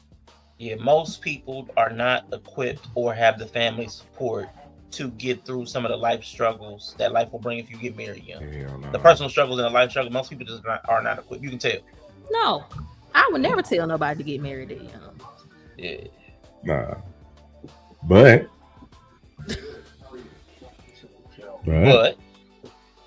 big old but. If I actually see that type of trajectory happening, like not trajectory, because nobody sees that, but let's just look at them outside of what they accomplished. Like on the surface level, it seemed like two reasonably headed people, even with her bonehead shit she been saying, right? Yeah. Like they don't seem like they would have made the choices in their life to do this. Like if they were not basketball player and basketball player's wife, I'm saying that to be me. I'm sorry. Like they already had planned to do stuff with their life. You know what I'm saying? This just be the results of other actions and all that other shit, right? But her being like, why didn't my family see this and say no? Is probably because, like, why do you feel like they should have stopped it? Because she felt like she was too young to make that decision. That's what lets me know she feels like something was wrong. There's something wrong. Exactly. That's my point, right? And that's why I was like, I don't. That's why I was making that face, Bree, because I don't think she understands how lucky. I don't think. I think she knew at one point, but I think there's something turned where she's starting to kind of like question that and take it for advantage. I think she feels like because his family had money and her family saw that his family had money, they pushed her like, you need to lock in. I mean, her people ain't broke either, though. Yeah, her people ain't broke either. I'm saying, but it sounded like she came from middle class and his pops had money. Yeah. But the good on paper marriage. Yeah, the good on paper marriage, and that's what I'm saying. I think that's probably the part she's not seeing. That a lot of it was like your parents being like, "Hey, this is pretty good, even at 18. You start here, you gonna be all right." And she is. So they were right, but I don't think she, at her age at the time, I think she just probably felt like pressure, like you being pushed. Yeah, I get that. Yeah, I get that. But then I'm sure her parents had a frontal lobe and was like, "You need." The unfortunate part though is pressure comes from a good family structure. Yeah.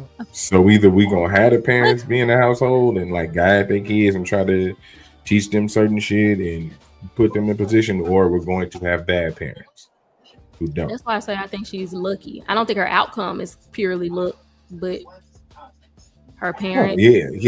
Her specifically, their specific outcome is super lucky. No, I'm willing to throw that over there. Yeah, like him ended up being arguably one of people are regarding him as the greatest shooter ever. Yeah. Right. And he's a winner. He ain't just a dude in the league who can shoot. He's a winner. Like he's the face of a franchise forever and ever. He's Golden State's Michael Jordan. basically. Yeah, she probably was like, I ain't see it going down like this. Yeah, He probably didn't see that going down like that. Yeah, he didn't either. Right. Yeah. So I'm pretty sure that's part of him. That's like, I don't know what to do neither. I didn't expect this. Yeah, they both just. Yeah. I mean, and we know he didn't believe that it was going to happen because she told us that he was crying behind the tree on the phone. Ooh, that right there. Crying behind the tree, not knowing whether he should go to the league or stay in Oh, school. you don't say I said that. Yeah, I said that just to trigger Yella. You do not say that, bro. You don't say that. Oh, he was really mulling it over. I think that's sweet. Yeah, he called her. Yeah. Because, you know, in his moment of crisis, he called her. And he was vulnerable with his woman and was crying, like bawling. And she kind of like mimicked it, like on the Call Her Daddy podcast. Funky Heifer sitting up mocking him with this big frog face white bitch sitting across from her. Making fun of him because his choice, huh? I really don't think he did. But he picked the lead. I wish he would have ended up being a bum, because then she would have left this nigga. He wouldn't. I couldn't, because that's my thing. Like the shit haves and has beens, right? I would fucking hate to be Steph Curry watching this former pie face got on Ozempic and fixed her body ass broad that I changed her life, sitting up here giggling with some I don't know this frog face white heifer bitch about me at my most vulnerable. That is a life-changing moment. Is it like, man, he probably laughed about that shit now. I remember I was crying up behind that tree because I couldn't decide. Because he wanted to decide if he wanted to leave school early or turn into Steph Curry. He probably laughed about that shit now. That's a huge decision. His goofball ass, I only eat salad. We don't think that he look back on it and probably laugh. Bad body, butch built ass Ayesha Curry. Sitting up just been constantly embarrassing that nigga since she breathed in the same air as Jada Pinkett Smith. I swear to God, since she sat at that table and they shared carbon dioxide molecules, her brain been. I don't know. I find it hard to believe you would find it embarrassing, especially knowing he made the right decision. We'll never know. We'll never know, but we know how she felt about it. As much as I could imagine him being embarrassed, I can imagine both. I can imagine him right. Between them. Yeah, he probably between them. Funny. Right. That wasn't a moment we seen. Right, but that wasn't a moment we seen between husband and wife and them recalling the memory. She told that story and was sitting there like mocking him. That's not cool. You don't tell that story. Now. Right. Let them laugh about it. Right. The things me and you gonna laugh about probably ain't some shit I want you telling on the podcast. Might be cool with it. Nah, I'm assuming not, because we'll never know. I can tell. I'm right, because assume by the reaction of most people. But assume by the reaction of most people. Right. I get that. Yeah, so I'm gonna I get that. Right, but both situations might be the same, because like I said, there's some shit that I sit with my girl and laugh about, but I'll be damned if she go tell it on a podcast. Yeah, maybe. Right. No, it really ain't no maybe. Yeah, no, because I would think it's funny. Right, you'll think it's funny. Yeah, if it was me and I laughed, I was crying behind a tree about a decision like that. Right. Exactly. Because you want to know why? Because you want to know why? Let's flip into this situation. As you being a woman, that would be so endearing. People be like, "Oh my God, you were that broken up about it," and you. No, they sat there and giggled that shit off. Like, how ridiculous of him. Yeah, I could see my younger self doing that. You think? Are you saying men wouldn't have that? Crazy. Yeah. I feel like that's reasonable for a young guy. I'm not saying. Here's the impasse we having. Everything you're saying is right. You giggling about it to another bitch on a podcast is where it stopped being okay. All those, it could have happened. It's possible it happened. It's okay that it happened. I'm cool with all of that. But everything ain't shareable either. See, my thing is him being okay. It's assuming that he would be okay with that being shared with other people, because he didn't call other people and tell us about it. Mm-hmm. He didn't call nobody but her, apparently. Well, he called her as one of his many people. I'm saying I ain't heard Dale tell this story. His mama talk a lot too. I ain't heard her tell this story. Yeah, I understand you're saying he could be upset about it. I'm just saying he also could not care. Yeah, right. Yeah, and everything's possible. Like, but what's most likely, Brie? Like, honestly, like he don't care. You think that's most likely? Yeah. Okay. I really believe that it's even amount of chance that he looks back on that moment about him crying, sitting there, feeling all that pressure in the moment and not knowing which way to go. He looks back at it even like, oh, I had all this pressure and I made the right decision. He may look back on it with funness, or he might think about, man, remember I was crying about that, the shit he's seen now, the pressure he's facing now. I see where you're going. What I'm trying to get you to tap into. How do you think a guy would not feel about that moment? Yeah. Sharing that moment with his woman, and then that woman sharing that moment publicly on a podcast. A decade later, I think he'll be all right. That's not what I'm asking you. Of course he'll be all right. He's the best shooter in the history of the league. What I am asking you is, what do you think the person might feel? What would if you share something vulnerable with King, and King goes on a podcast and shares something that he said, like, oh yeah, Brie thought she was a terrible mom. She thought she was a terrible wife, or da da da da da. And he said that. I remember she cried about it one time when we were watching a movie like 10 years ago. I would be fine. You wouldn't. No, because I clearly made it past it, and I wouldn't care. Okay, that's cool. Now, if it had just happened and I was still crying, and he like called somebody in the moment, or if I was still in that emotion, like real time, or like I hadn't conquered it, or I was still wrestling with it and he brought it up, I think I would feel like worse. But if it's something I clearly overcame and it's a past story about a struggle I faced and we made it past it, I think I would not. Okay. No. So Brie, let's bring this full circle then. We're having this discussion about Ayesha Curry, who's still not past her feelings. Yeah, she's not past her. Right. So then why are you so comfortable assuming that he's past his? Because he made the choice already. She made her choices. He was crying about, should I stay in college or should I go to the league? And she made her choice about being a boss chick or a family person. Right. He went to the league. And she got married and had 4 kids. So he clearly made a choice and it worked out for him. She made a choice and it worked out for her. Okay. But she still has negative feelings. Okay, she has negative feelings. Does he have negative feelings? I know she got negative feelings because she says she has negative feelings. Have I heard him say he has negative feelings? I have not heard him say he has negative feelings. So just like Yella said, he could be upset. I'm saying he also could not care. I said both. Yeah, there's room for both. We know that. I'm just choosing to say that I believe he probably just don't care. Yella's choosing to believe that he probably is embarrassed about it. Okay. Yeah, that's cool. That's cool. Yeah. It sounded like you saying it wasn't possible for him to. But I got you. Yeah. I said both are equally possible. Okay. Cool. Yeah, I think that's what the equally just feels a stretch, but that's not that important. But I wanted. What do you think about? No.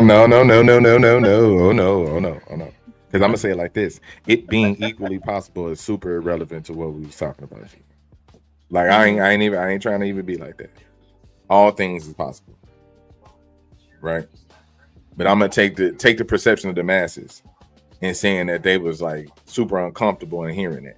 Man or woman. I've heard people respond saying like, "What the fuck?" Now that's my point. If other people are cringing at it, I didn't say it wasn't cringe.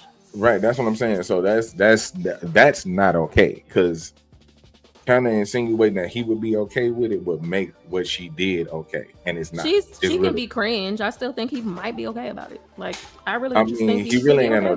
But she's cringe. She says cringe shit. No right. That's what I'm saying. And in a way, he really gotta be okay with it. He married a cringy person, so he might be okay. I mean, he ain't told her to stop going on podcasts yet, so I think he probably cool with it because he ain't told her to stay her ass in the house. So I mean, yeah, because she's in crash out can take everything mode right now. I wouldn't say shit either, to be perfectly honest. Let the bitch crash out, long as she stay at home. Yeah. You want some real shit? Yeah, let the bitch crash out as long as she stay at home because I got millions to rich. He a second generation NBA player who probably didn't watch a lot of his friends, his dad's friends fuck up. His pops put a lot in his ear. That's probably why he is who he is now. Mm-hmm. Just watched his mama leave his daddy. Yep. Right around that same time they had the red table talk. Yeah, I would probably enable the bitch too because I want to hold on to what I got. That's how people end up miserable together for 50 years. He trying to hold on to what he got, and she needed.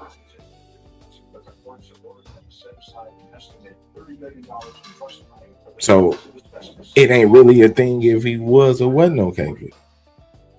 Yeah, then they'll probably be divorced soon. Oh, if he's not okay with it. If he's not okay with it, he's not gonna leave her because he's not. No, okay I mean if she's publicly going out and saying shit that he's super not okay with, and she keeps doing it, they'll be divorced soon. Yeah. I mean, what are you basing that off of? Because if he keeps telling her, I don't like if he really is offended or embarrassed by the stuff that she goes on podcasts and say when people say she's embarrassing, and he keeps telling her like, "Oh, that's embarrassing. Stop doing that," and she keeps doing it. I don't. He's not going to divorce her because of that. I don't think they're going to make it. I just don't think they're going to make it. I don't think that he might not divorce. They're not going to make it though, because she's clearly just making a choice at that point. Okay. Yeah, unfortunately, she's making a choice at that point, so she don't care to some degree. Yeah. So I think what me and Yella are reacting to is the culture of men, and it just feels like you're oblivious to the culture of men, even after seeing men crash out in the red pill space for 5 years. He's probably not going to say anything. He's going to enable it. Okay. Yeah, he's going to enable it because that's what we're taught to do. Like, and he actually speaks up to defend her and say stuff like, "I'm proud of her for doing the cringe thing that she just did," which is what I was going to slide into. Anyway, that's kind of what I want to slide into. What do you think about putting your spouse's vulnerable, putting your spouse in a vulnerable position in public? It ain't got to be on a podcast. It could be like family dinners. It could be at double dates. It could be at anything, talking to their friends while you're having a party at the house. What do you think about sharing?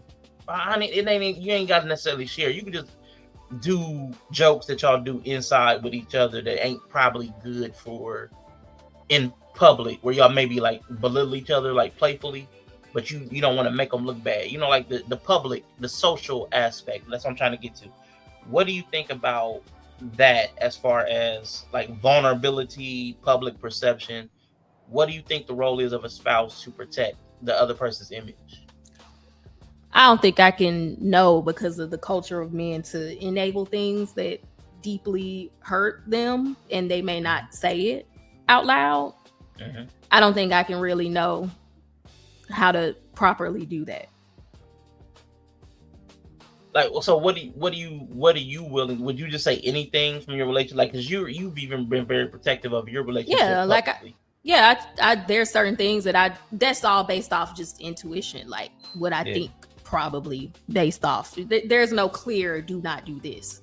Right. But it's an intuitive thing. Established. There you go. Right, which means there will probably be some moments, which there have been, maybe in real life, where I fuck up. Because once again, if it's not a clear thing, I'm just going off intuition. I'm gonna get it wrong sometimes. So there's no manual for sure. Yeah, so that's what I'm saying. Without it being explicitly stated, I just assume that I'm gonna go off my intuition, and if we joke around a certain way, I'm gonna think it's cool.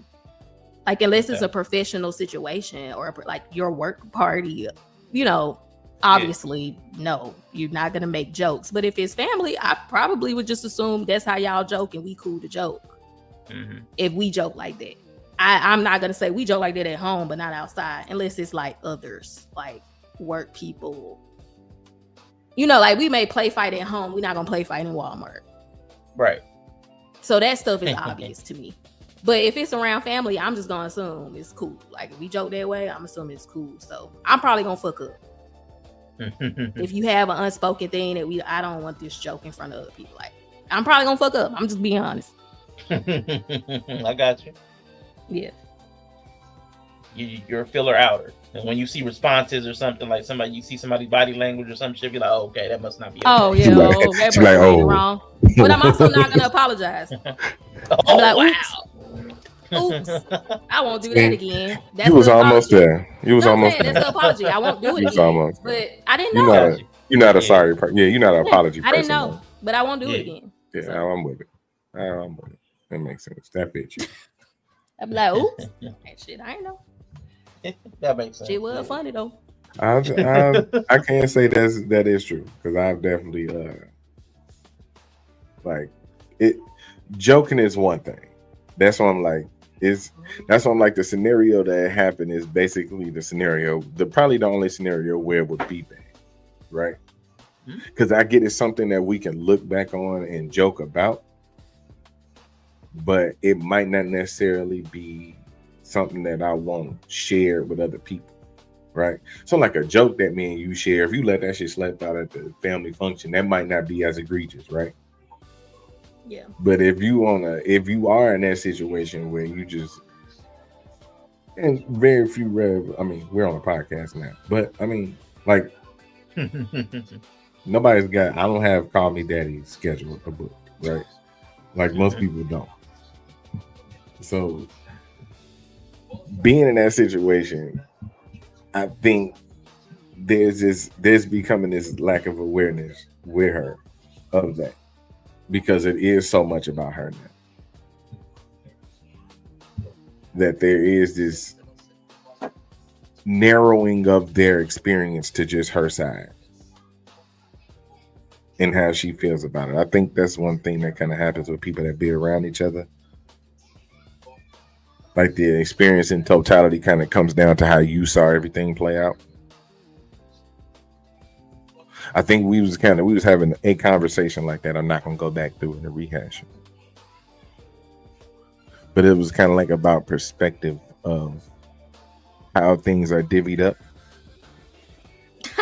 in relationships. So shut your fucking No, I'm saying because essentially we was all want to go there, nigga. No, but essentially we were saying the same thing. You know what I'm saying? Essentially, we was all kind of saying the same thing, but it was laid out so differently. Right. So essentially, what we were saying was beef and potatoes, but I'm saying hamburger and fries. They're saying steak and scalloped potatoes. You know what I'm saying? Type shit. Steak and poutine or some other shit. So we was all saying the same shit. But it's like the totality of the experience really only come from one side. That's why eyewitness. We're the sharers. Yeah, that's why eyewitness accounts is like the worst shit you can have in court. Yeah, but it's easy to poke holes in. But because of the culture, the women are sentimental about those things. So unless it's like stated explicitly, sometimes we don't perceive. That's why I think it still fits with the joke. Like it's something she think is cute, it's funny, something she looks back on. It's sentimental. Women are sharers. When we get together, we share these stories. Like, you know, but it's a podcast, so it has a public facing thing aspect to it that a conversation wouldn't. But I do think that's why it's easy to slip. I think it's an easy slip to make. And I just think if you didn't explicitly know that he's super still embarrassed about the story, I think that for women culture, because I thought it was cute, you know, you say it's like, oh, that's so cute. He was crying about it. Like clearly he made the right decision. Like, so that's why when you brought it up, I think because like you said, it's a man culture thing, like a cultural thing. I think it would be hard for a woman to really be locked in if she's having a conversation with another woman in that sharing space. She's like loose. Yeah. You know, like it's like, oh, we just chit chatting with the girls at brunch, but it's a podcast. Like it's a setup kind of. Yep. To make you feel more comfortable. I could agree with that. Because if it feels like it's just the girls, that's something you would feel comfortable sharing. But I think most women would know, talking about your guy crying, if guys could hear it, like if there was dudes you knew were watching or listening, you might not share that same story. Like, would you tell, like if you were on the game with your King and his gaming buddies, would you talk about him crying? Anything with him crying? Like literal cry? Yeah, I don't think crying is automatically off limits to me. I mean, it not depends on in any context, not in any. No, I'm context, just saying, like like generally, like it just would depend on what it was about. Like if it was a death, oh, the homie died, he was crying, Right. haha. Like I no, or like something like that, I wouldn't share that. And just be like laughing about it. But something like so oh, obvious. He was so stressed out about it, like he cried about it. Like, I don't know that part. Well, that's just woman. It doesn't woman culture. But I'm asking you, like, even as a woman, you're not aware that guys think about that being weak or being vulnerable, being crying. We think about that different. Like, you're not aware. Yeah, I know. Okay, that's why I was asking, and you're like, no. I'm like, yeah, no. I mean, I know that guys are sensitive about it, but even knowing that, I don't think all crying situations are automatically like because you were like, would you tell them about it? Like, yeah, depending on what it is. I don't think crying situations are all off the table. Yeah, I that's why I said not all. It was too broad. I knew you were doing that specific general thing, and I wasn't going to be able to work around that. Yeah, but I know guys are sensitive about crying. Yeah. Right. Generally speaking, I think we all know that guys are sensitive about crying, and then sharing like crying. He was crying in the car. That's not going to be looked on favorably amongst the bros. Like we're not going to be like, oh, you were crying. Oh, I'm so sorry. What was going? Are you okay, buddy? That's not the way we're going to respond. And I think most women know that. I think it feels commonsensical. I was just trying to see if you would say that, but it it felt kind of hard to get there with you for whatever reason. Look, and I'm gonna say it. And it's like half joking and half not. Well, if we were doing percentages earlier, it's like 60-40 joking and not. Plus, they don't help the light skin image. Man, they already think the nigga soft. Bree called him a light bright. Right, you called him a glowworm, G. Yeah, you called him a glowworm. You called him a glowworm. Call him a glow. But I did just roast Ayesha Curry, so okay, And it doesn't surprise me if he cries. No, I mean, it's not a surprise that he cried, right? Surprise anybody cries. Right, I'm finna say. Like, oh my god, I can't imagine. Like, he doesn't make his money off of being this hard ass man or something. Right, but I'm saying it don't help the brand. I was like, I don't think it matters to his brand. His brand is based off his skills. Oh yeah, his talent as an athlete. Yeah, dude. You want to know why it does? Because that's why when she was like, I just want attention from men and men. Yeah, dude. The reason you don't is because of his brand. He also super respected. Yeah, and I think that's just because of like, I don't know. I mean, I don't know. I don't know why guys like Steph Curry. I'm just like, it's two sports wives. It's 2 sports wives. 3 sports wives. You probably ain't shooting your shot at. Steph Curry wife. He's just like this Christian man. LeBron wife. You ain't shooting your shot at her. And Jason Kelsey wife, who used to play for the Eagles. I don't know. I feel like there's a softness to Steph Curry that this. You like their situations? Don't go fucking with them. Everybody else, Did he make like dad shoes? Like this guy's like so Christian and like a dad. Like I don't know. He didn't like a girl dad. He just had really ugly. Like really ugly debuts. Yeah. Does he? Do they have all girls? They have a boy, right? I think so. Yeah. Okay. Yeah, he's like a Christian dad who makes ugly shoes. Like, I mean, I just don't feel like this is like hurting his brand. Like he's respectable, but he's. Yeah, he definitely. Yeah, he definitely not a street dude or anything. I don't know. I just don't feel like it. He's Steph Curry. Like, come on. Yeah, but I also think there's a layer to when you say that it's okay for all that to happen. It's like, what are you gonna do about it? It does sound very dismissive, but I respect it. That's what you said. Like he's a soft guy. I feel like that's why he's like but I feel like that's like he doesn't come off as that super macho man who like needs to like be dominant. Like he just feels like a good balanced man, like in that way. Like when I perceive of him, he seems like he would be balanced. Like he's not super like machismo. Like he's just a cool he's a good player. He's a cool dude. He like is very talented, but he's balanced. Like he's soft when he needs to be, and he's a beast when he needs to be. Like I don't know, I just get that perception of him that he's super balanced in that way. Yeah.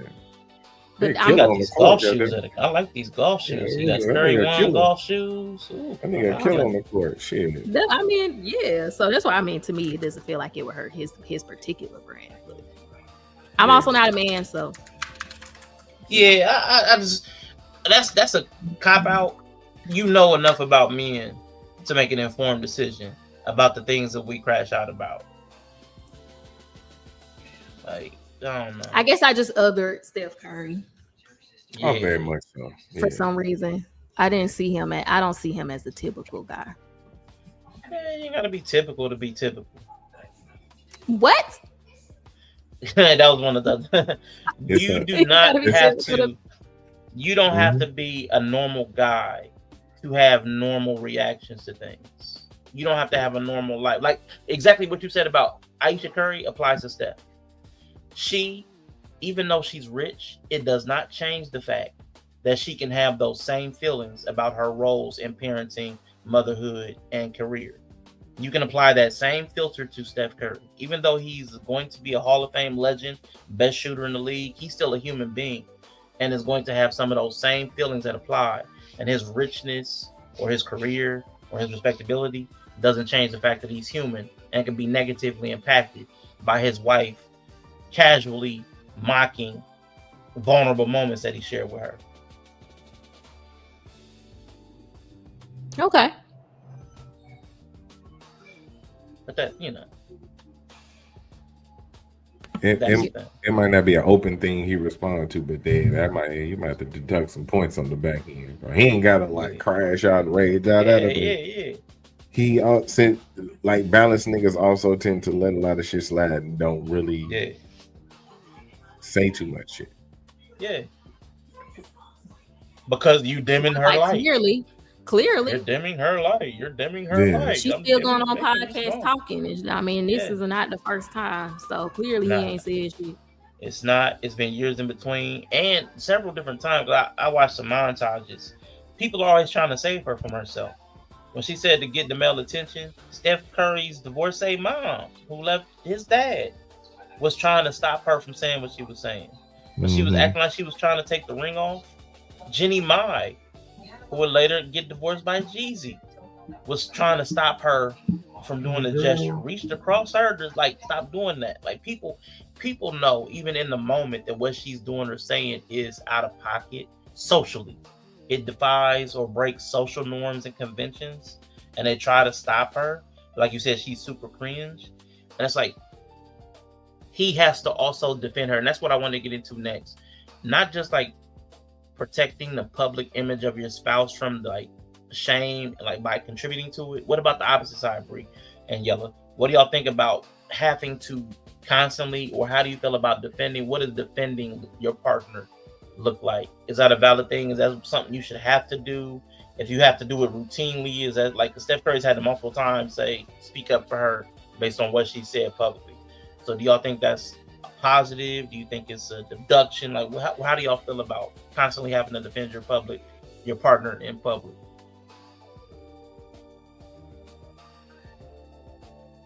I'm cool with it as long as they're right. But if it's because you keep fucking up my good name, because you keep making me look stupid, make you look stupid, I'm okay with that. Okay. Make you look stupid. You make the family look stupid, maybe just by proxy, but I'm okay with that too. You know what I'm saying? Yeah, if they rub off on us, that's one thing. Yeah. If we catch a whiff, don't drag me in it. Don't do things to make me look stupid. Saying that you want other men, leave me out of this. Because the whole reason she went into that whole male attention thing is because she felt like Steph got female attention. He get all this attention from all these women. So he's Steph Curry. Right. He's a hooper. Like, tell me when he cheating on you. Tell me when he getting distracted by that shit. Because if you just mad people looking at him, well, fuck, it's 50 million people watch the NBA. I'm looking at him.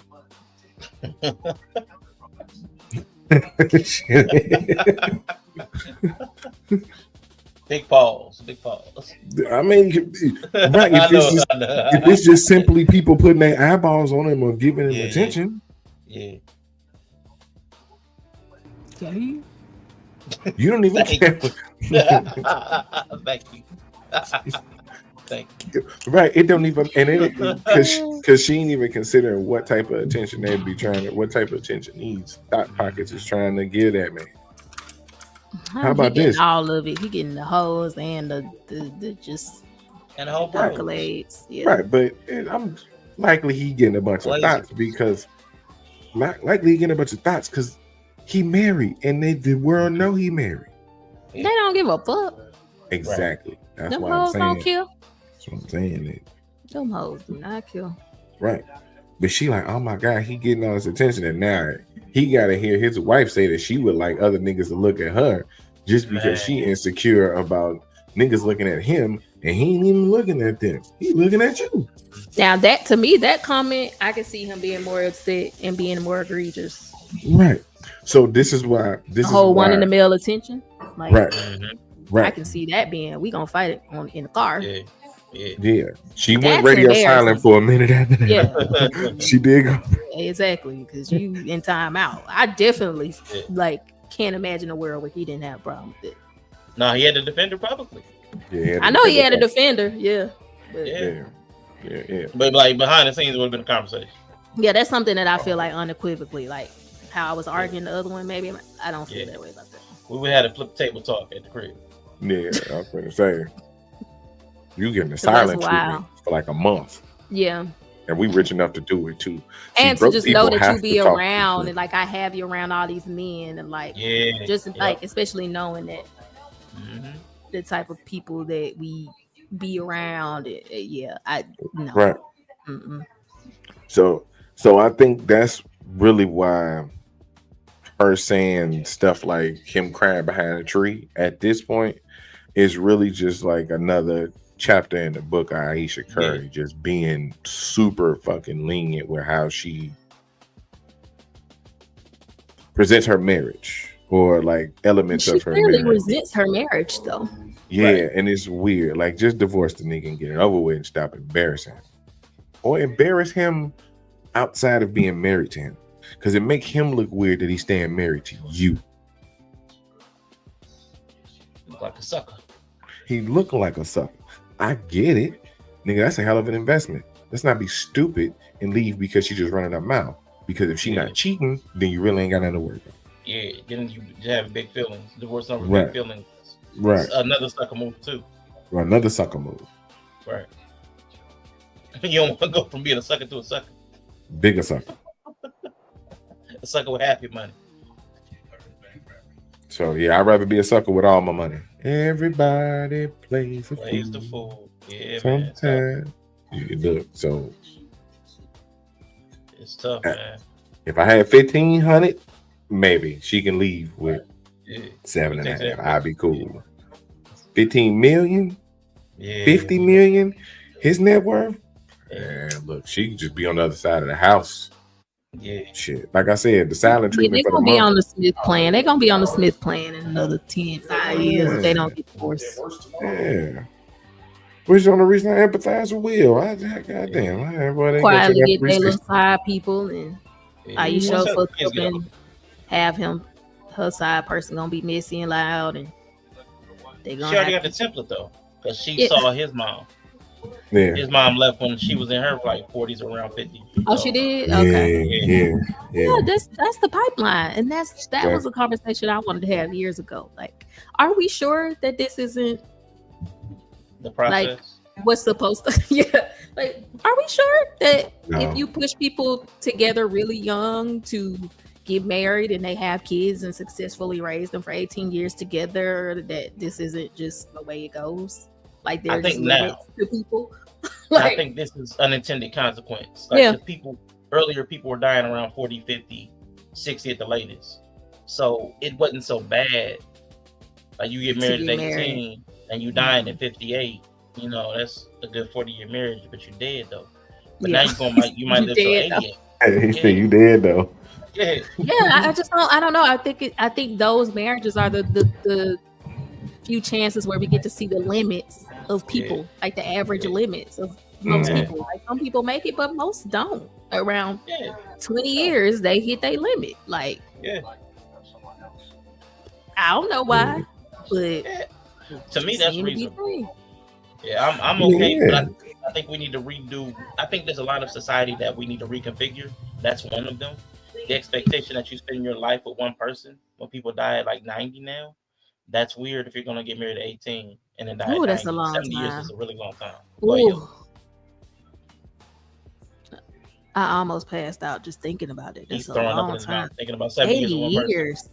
Or 70 years? I got 80. No, because low key, I really wish that I'd have had that little situation. Them little couples be cute. They do. Celebrating their 60th and 70th anniversary and shit like that. That's too much. Like mathematically. It's not really it's not really too much. Because one, it's kind of what you signed up for. Two, it shows longevity. It ain't like it's not gonna be no problems. It's not gonna be perfect. So, because if you had happiness and bliss and ecstasy for 60 years, you would take that, right? You had everything you wanted. If you had the ideal perfect situation, you would take that 60 years straight, right? Of course. Right. Okay. So 60 years of doing something ain't unheard of or unconceived. Or you know what I'm saying? It's not. Well, no, that wasn't an argument. Right. No, that's what I'm saying. So if you commit to something, right. But you also committing to something too. So what else do you commit to for 60 or 70 years other than living? You commit to a lot of shit for a long time, man. Man, look, I hear people saying all the time, I'm 30, 40 years, ain't it? I'm always your parent. We do that with people mostly. We do it with people mostly. You always keep them commitments and them initiatives to a lot of people, whether it's your parents, whether it's your kids, whether it's your spouse, whether it's an auntie that you just super close to. 67 years friends, yes. Every day? Nah, bro. Yes, that's what I'm saying. It might not be every day like that, but your commitment is always open. There's levels to the shit. I get it. 80 years is crazy. There's levels to the shit. Yella. Let me say this. I think it's important in this stage of our relationship. You have 4 years left on our commitment. Ain't no 70 years. You got 4 years left. That's fine. We can reevaluate, but it's not 60-year commitment. That's a marriage. But that's what I'm saying. 80 years is crazy. Right. Like, but also remind me the day. But I'm fine with that because then tell me the day we shook hands and be like, we gonna do this forever. Now, if you tell me there was a day that we shook hands and said we're gonna do this forever, then you up and tell me there's 4 days left, you might get lynched. I'm not lying to you. I'm really not even lying. MTV didn't even make it past 40. But guess what though? They didn't just leave. I'm just saying there has to be a transformation after 40 years. I think 40, 50 years, 60 years is cute. 80 years is crazy, bro. They hung on. 80 years is crazy. They changed. They evolved. They went through their whole phase. Nah, that don't even sound like appealing. Even biblically, the 50th year was a year of Jubilee.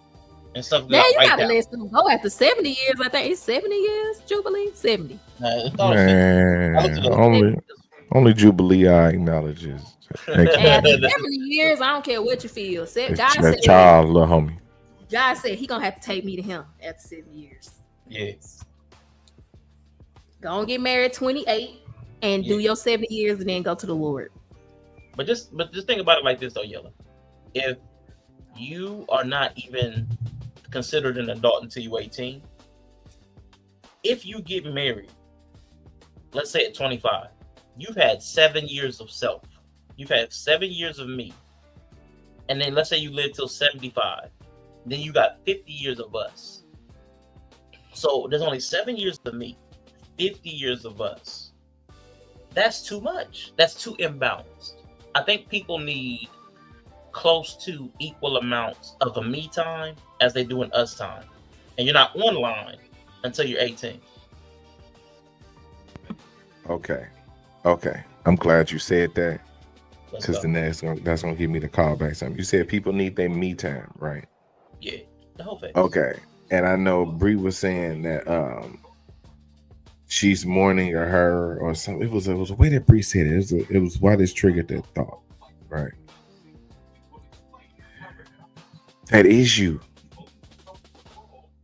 Like you're trying to reach you that's somebody else, right? The alternate, like that. It right. He's That grieving the is you. potential you'll Right? never Like see I yourself. get you. I get you. I get you. Need to find out who you are as like a person, but right. even still, you need to figure out who you are as a married person. Yeah, if you get married, for sure. Right. You see what I'm saying? Because you as a person is an individual. I think you cash in your individual card, right? Like you can still have your own pursuits, but that ultimate, like, who am I? You are married first. Yeah, and she got to reconcile that. Right. There'll never be a just her, because not only is she married, she has kids. Yeah, right. She went ahead and made kids. Like, you went ahead and made kids, which is like a double whammy. You really fucked up. Like. Right. So everybody need a break. I get that. Everybody need a lunch. You get a 30-minute lunch every 8 hours. Yeah. Mm-hmm. You know what I'm saying? I get that. There's just no her. There should be a 3-year separation. The 30-minute lunch is a 3-year. You know what? I'm saying the lunch is gonna be the lunch. I look at lunch. Okay. If I was to break it down, no, but I'm saying if I was to break it down like that, like 8 hours is when you functioning. The lunch is probably when y'all not getting along. Lunch is when you ain't happy. Lunch is when you not engaging. Right? You out to lunch. Okay. I'm tired of this. Most people go to lunch and they not okay when they go to lunch. Yeah. You think about it. Think about that 5 minutes before you go to lunch. Nah, you know what? I'm gonna make this super fucking dramatic. Watch this. Hold on. No, because this don't even fit the just off. Think about that 5 minutes before you go to lunch. It's like 11:45. I don't even fucking know what this like. What are y'all talking about? You done seen so many people in the few hours that you've been working that your eyeballs starting to hurt. Your stomach growling because you ain't got to eat breakfast, because you had to leave early because the kids was late. And you about to crash out on the nigga. The next person cross your path, you might rip their face off because your feet hurt already. You ain't ingested no food. You probably only drank like a ginger ale or that strong ass coffee you got on your way to work. You are not okay mentally. And that's what people end up being there. Now let me go. Bree loves her job, so. Yeah, I usually eat lunch while I work. I mean, but I think if you can stay at a job for 40 years, you can stay married. I think it takes the same mental structure to be. If you're the type who can stay at a job, you can stay married. 40, 40, cool. Yeah, 60, 40, 70. That's what I'm. But most people ain't got that shit in them. They be quitting when some shit don't go the way they like. So, right. And 40 years is retirement from a job. I think it's reasonable that marriage, if it take the same skill set to stay, set them free at 40 years. But you're not making a lifelong commitment to your job. Yes, you are, because like Rashana said, people used to die. You know, retirement was like, what, 60 something? People might die like 2 years later. It ain't went up too far. That's what I'm saying. People like died like 2 years later, you know. They're trying to take it to 72 now. A mortgage is 30 years, which means people pretty much died somewhere around the end of it. So 80 years is 30 years of work, 30 years as a mortgage, 30 years is a really long time. 40 is insane. 60, 70, 80, like That's we're talking next punishment. level. Yeah, that's so although I get it, I think we just need to reevaluate, just very simply, just reevaluate our expectations on the front end. Get That married till death later. do us Yeah, that's part, true. till death do us part should be modified. Is all I'm saying. Yeah. Yeah. And Because also death is I so just think further, that, so much further away. like you said, you're gonna have a lot of times. I don't care what nobody say. There is no you once you're married. If that's important to you to know who you are, especially women, because you're gonna go into that hurting mode, whatever we want to call it. Ankle You need that biters. time. Ankle biter mode. You're gonna be ankle biting at the cows because they too far apart. You ain't gonna be able to not do it. It's a compulsion. You need that time by yourself. 28 at the least. I don't think you should get married before 28. Yeah, I agree though. I just I don't agree. see a reason. You can have met them before 28, but I Yeah. don't think you should marry before 28. I'm okay at 25. 25 is the youngest for me. I wouldn't even say that. Yeah. I wouldn't even say that. But you Start didn't, I did. start choosing your. Shut up. Start choosing. You should. I would hope enough, that you would have met enough them. lip out of you, sir. You should have a Yeah, real oh, prospect at probably 25. right. Still Yeah, like them after that frontal lobe being locked in for a couple years. yeah, You probably good to go. yeah. I'm with that. I'm with that. 25, just oh my god. That sounds too young. Yeah. Actually being a husband at 25. That's what we was That's a talking lot of about. Our pressure. boy, he finna be somebody's husband. He 25, 26. That's a lot of Yeah. pressure. Yeah. I'm cool with 25 because I feel like you're at the age where you can start to understand the magnitude of your decisions around 25. Like the way we're currently cultured. Around 25, you've started to feel the weight of your decisions. You've had like 7 years possibly outside of your parents' house. Like you've maybe gone to college, or if you didn't college, you've been in the working world. You see how your decisions, and you also see through the idealism. Your idealism has been shaken by 25, thinking that the Yeah. world was going to be fair or that everything was going to Hmm. be great. All that's kind of wiped off by 25. You've had some no's that you You did not definitely. expect by 25. And the only reason I would give it a few more is if you went to college. I think if you went to college and you haven't had a chance to have a career or job, I think it would be good to see yourself in your career for a few years.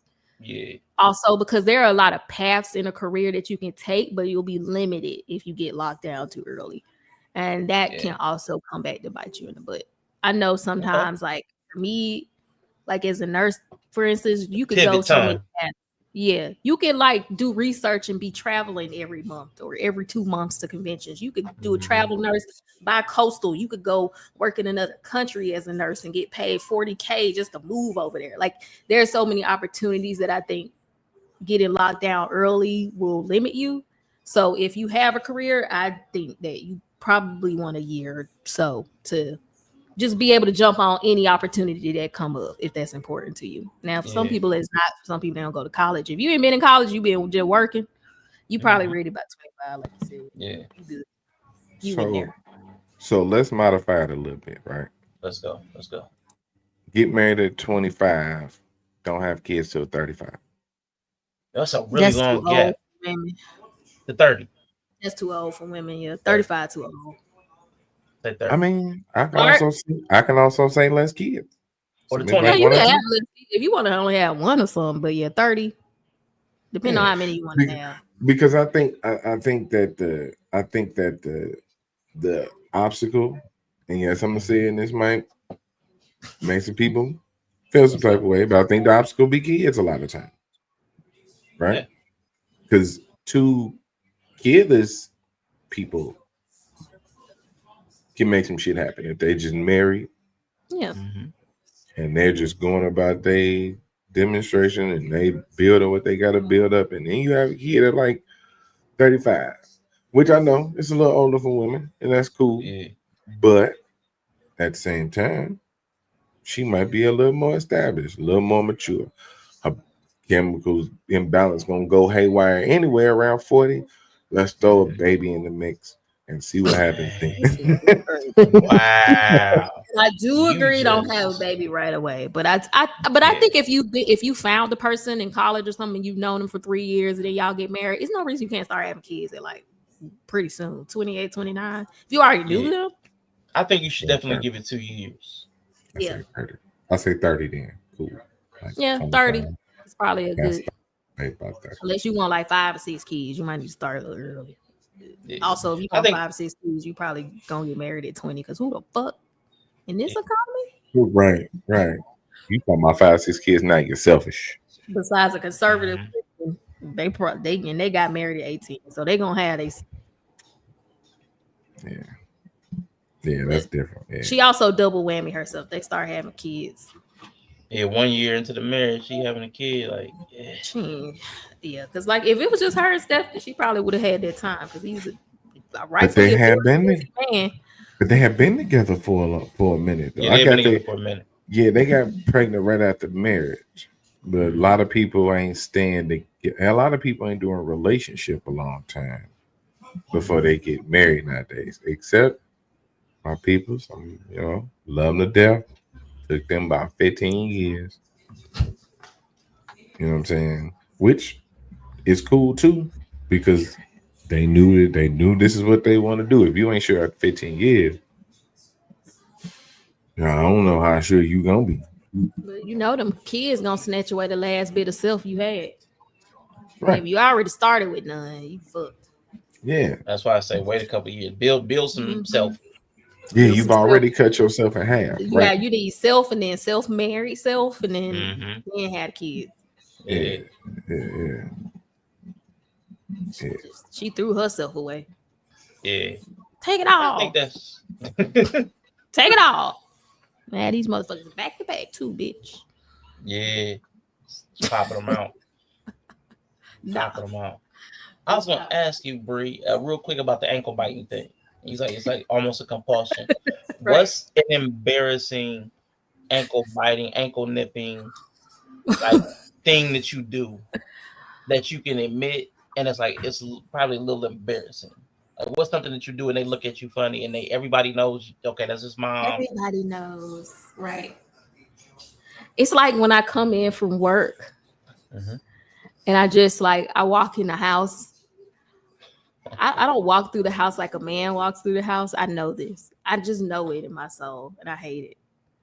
But I could just feel the ankle biting. Like I just see everything. Like I hate it. I really just want to like go to my room and lay down, but I can't.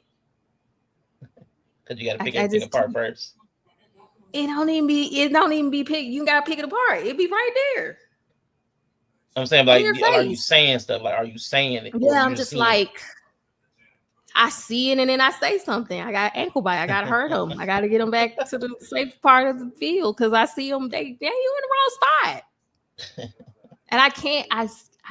I feel myself doing it. I can't stop. I'd be like, oh, stop! You're doing the thing. Look how everybody's looking at you. Look at them all. They seem all so annoyed. Oh, they're so sick of you. And I can't stop.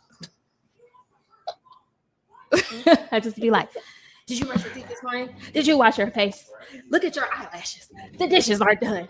Who left this over here? You have to take the trash out before 5 or they won't come get it. And I'm just like, stop. Just stop doing it. I can't do it. Did anybody get the cat water? Did anybody sweep up the litter? Did the cat get fed at 5? It's almost 10 o'clock. Where is he? He's been locked in the closet for 5 hours. Oh my God. Why do you have scissors on the bed? Like, I just can't stop. I love it. You haven't changed out of your pajamas. You're musty. When's the last time you took a shower? Is that paper done that you were supposed to do? Your teacher emailed me. Like, I can't stop. It just like, oh God. It's like, it just comes out of me. I just can't. I love it. I can't stop. It's so embarrassing. Like, why do I know all of these things? Don't stop. Just that's crazy. Lean into it. Like, I just went to work for 12 hours and like managed other people, and I can't. Why? Turn it off. Why do I come home and see all of this? Right. Why did nobody else see it? Because it wasn't. Or maybe they saw it, just didn't care. I don't know. Yeah. I'm just convinced nobody else sees it but me because I'm a herder. Like, it's in my DNA and it's not in anybody else's. I remember being carefree once, but I remember being carefree. I remember that. So I don't think it's. I don't know. You know what I mean? I think it's biological. When do you think it stopped? Like once you had the kids, once you got like where did it kick in? The herd mentality. Yeah, I think having kids because I was not like that. Okay. Like I'm a very chill person generally. Like even growing up, I was like a boy. Like I didn't care about anything. I wasn't trying to watch. I still don't like care to do those things, but I do them. It's almost a compulsion. I can't not do them. So I think it's the kids. Gotcha. That makes some and sense. I don't think my husband exists in that way at all. Nah. We get different setups. We get different. He don't see nothing, and he just be looking like. I be like, you didn't see any of this. Yeah. When Bree was describing that, this is all I saw. Yo. Dad said it. Dad was coming in the house. Looking everywhere too. Because they don't just come in and sit down. Like dudes just come in and sit down. Yeah. She probably goes through the entire house room by room. But she's created a reason to have to go room by room. Well, first I have to put my work cup in the kitchen. You're right. Right, I gotta put my Stanley in here. Then I've got to go put my shoes in this area over here so I see this stuff. Then I go to the bathroom to wash my face off. Then I go to my room to get in my lounge clothes. Then I come back to the living area to. So she's a holy. You're right. Yeah. I don't know how to stop though. I want to stop. No, just lean into it. No, you don't. I can't. I literally don't like it. I literally don't want to be like this. He's about I literally don't. How do I not care? Yeah, you gotta let it happen. Don't fight it.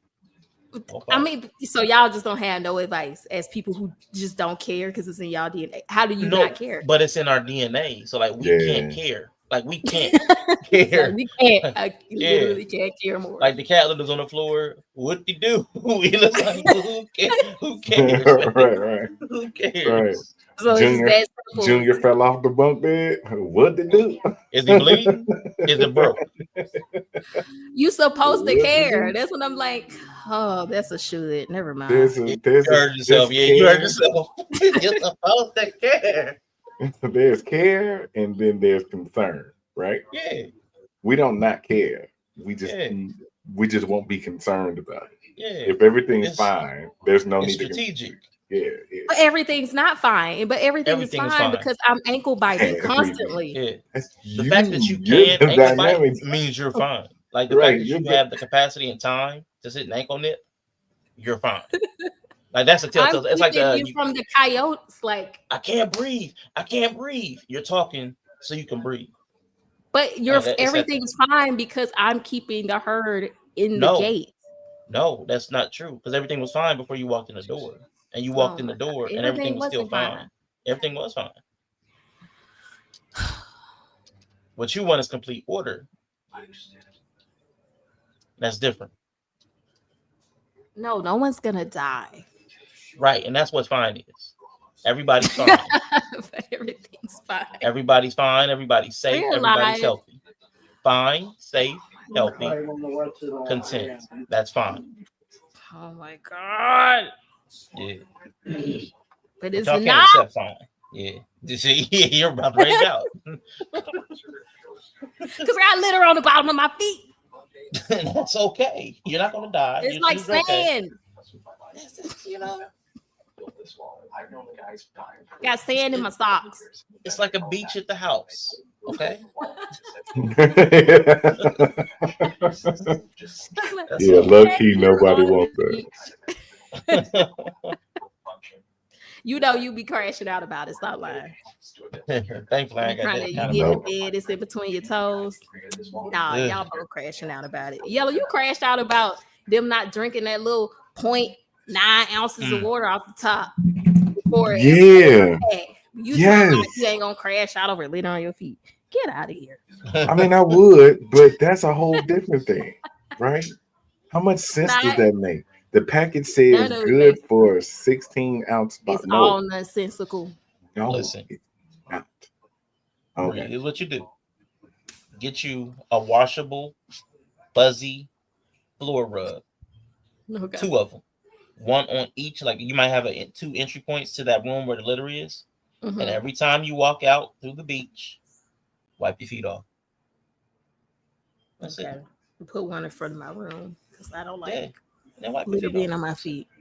Yeah, Or wipe your feet or the floors could just get, but that's not gonna happen. So okay, we'll try that. Whew. just wipe your feet off. It's, You know what? I think I figured it out, Bree. let's What? go.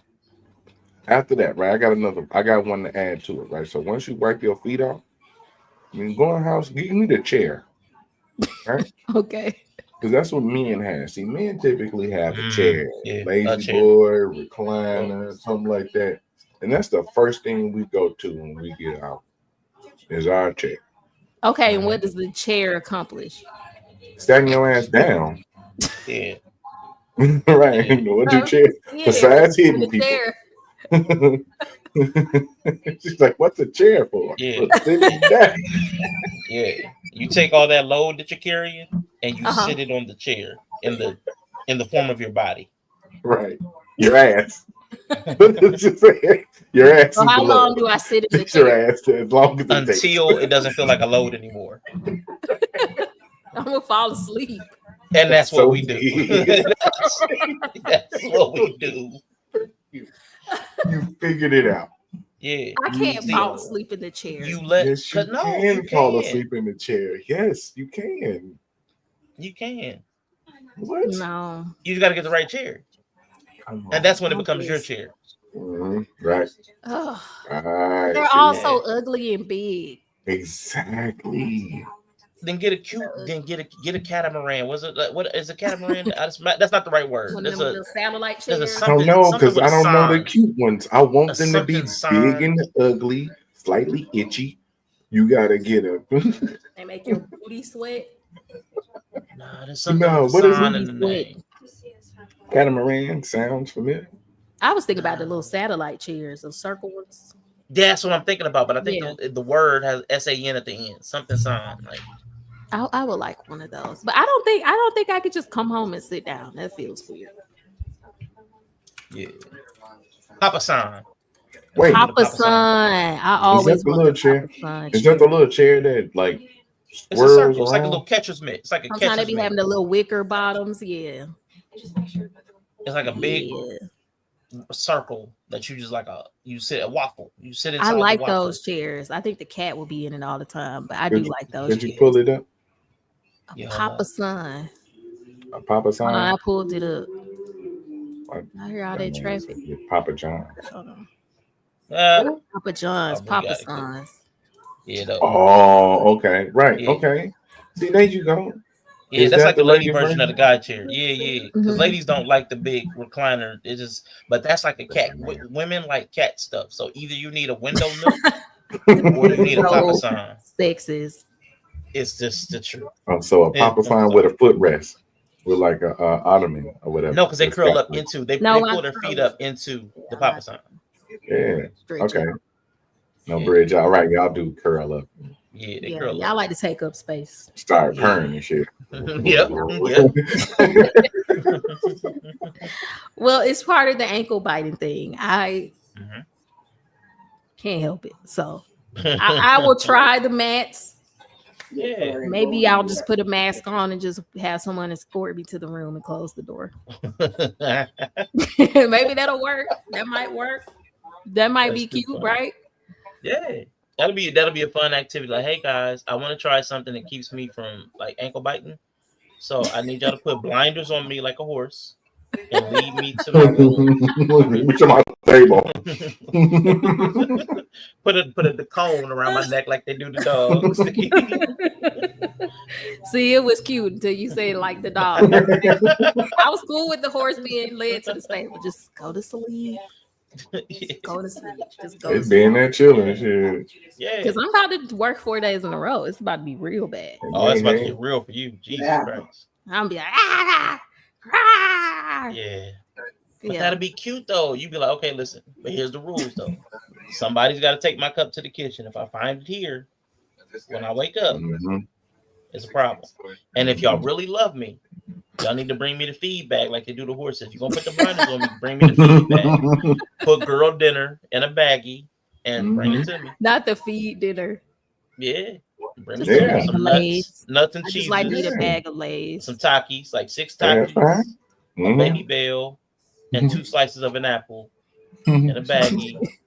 But and a cup the of crash out is inevitable because of the next when I wake up and realize some homework wasn't done or somebody went to school musty enough to fill a 1 mile radius or but you're always going to crash out. There's no amount of ankle biting that's going to stop the crash out from happening because they're always going to be human. They're always going to do something that you don't want to do.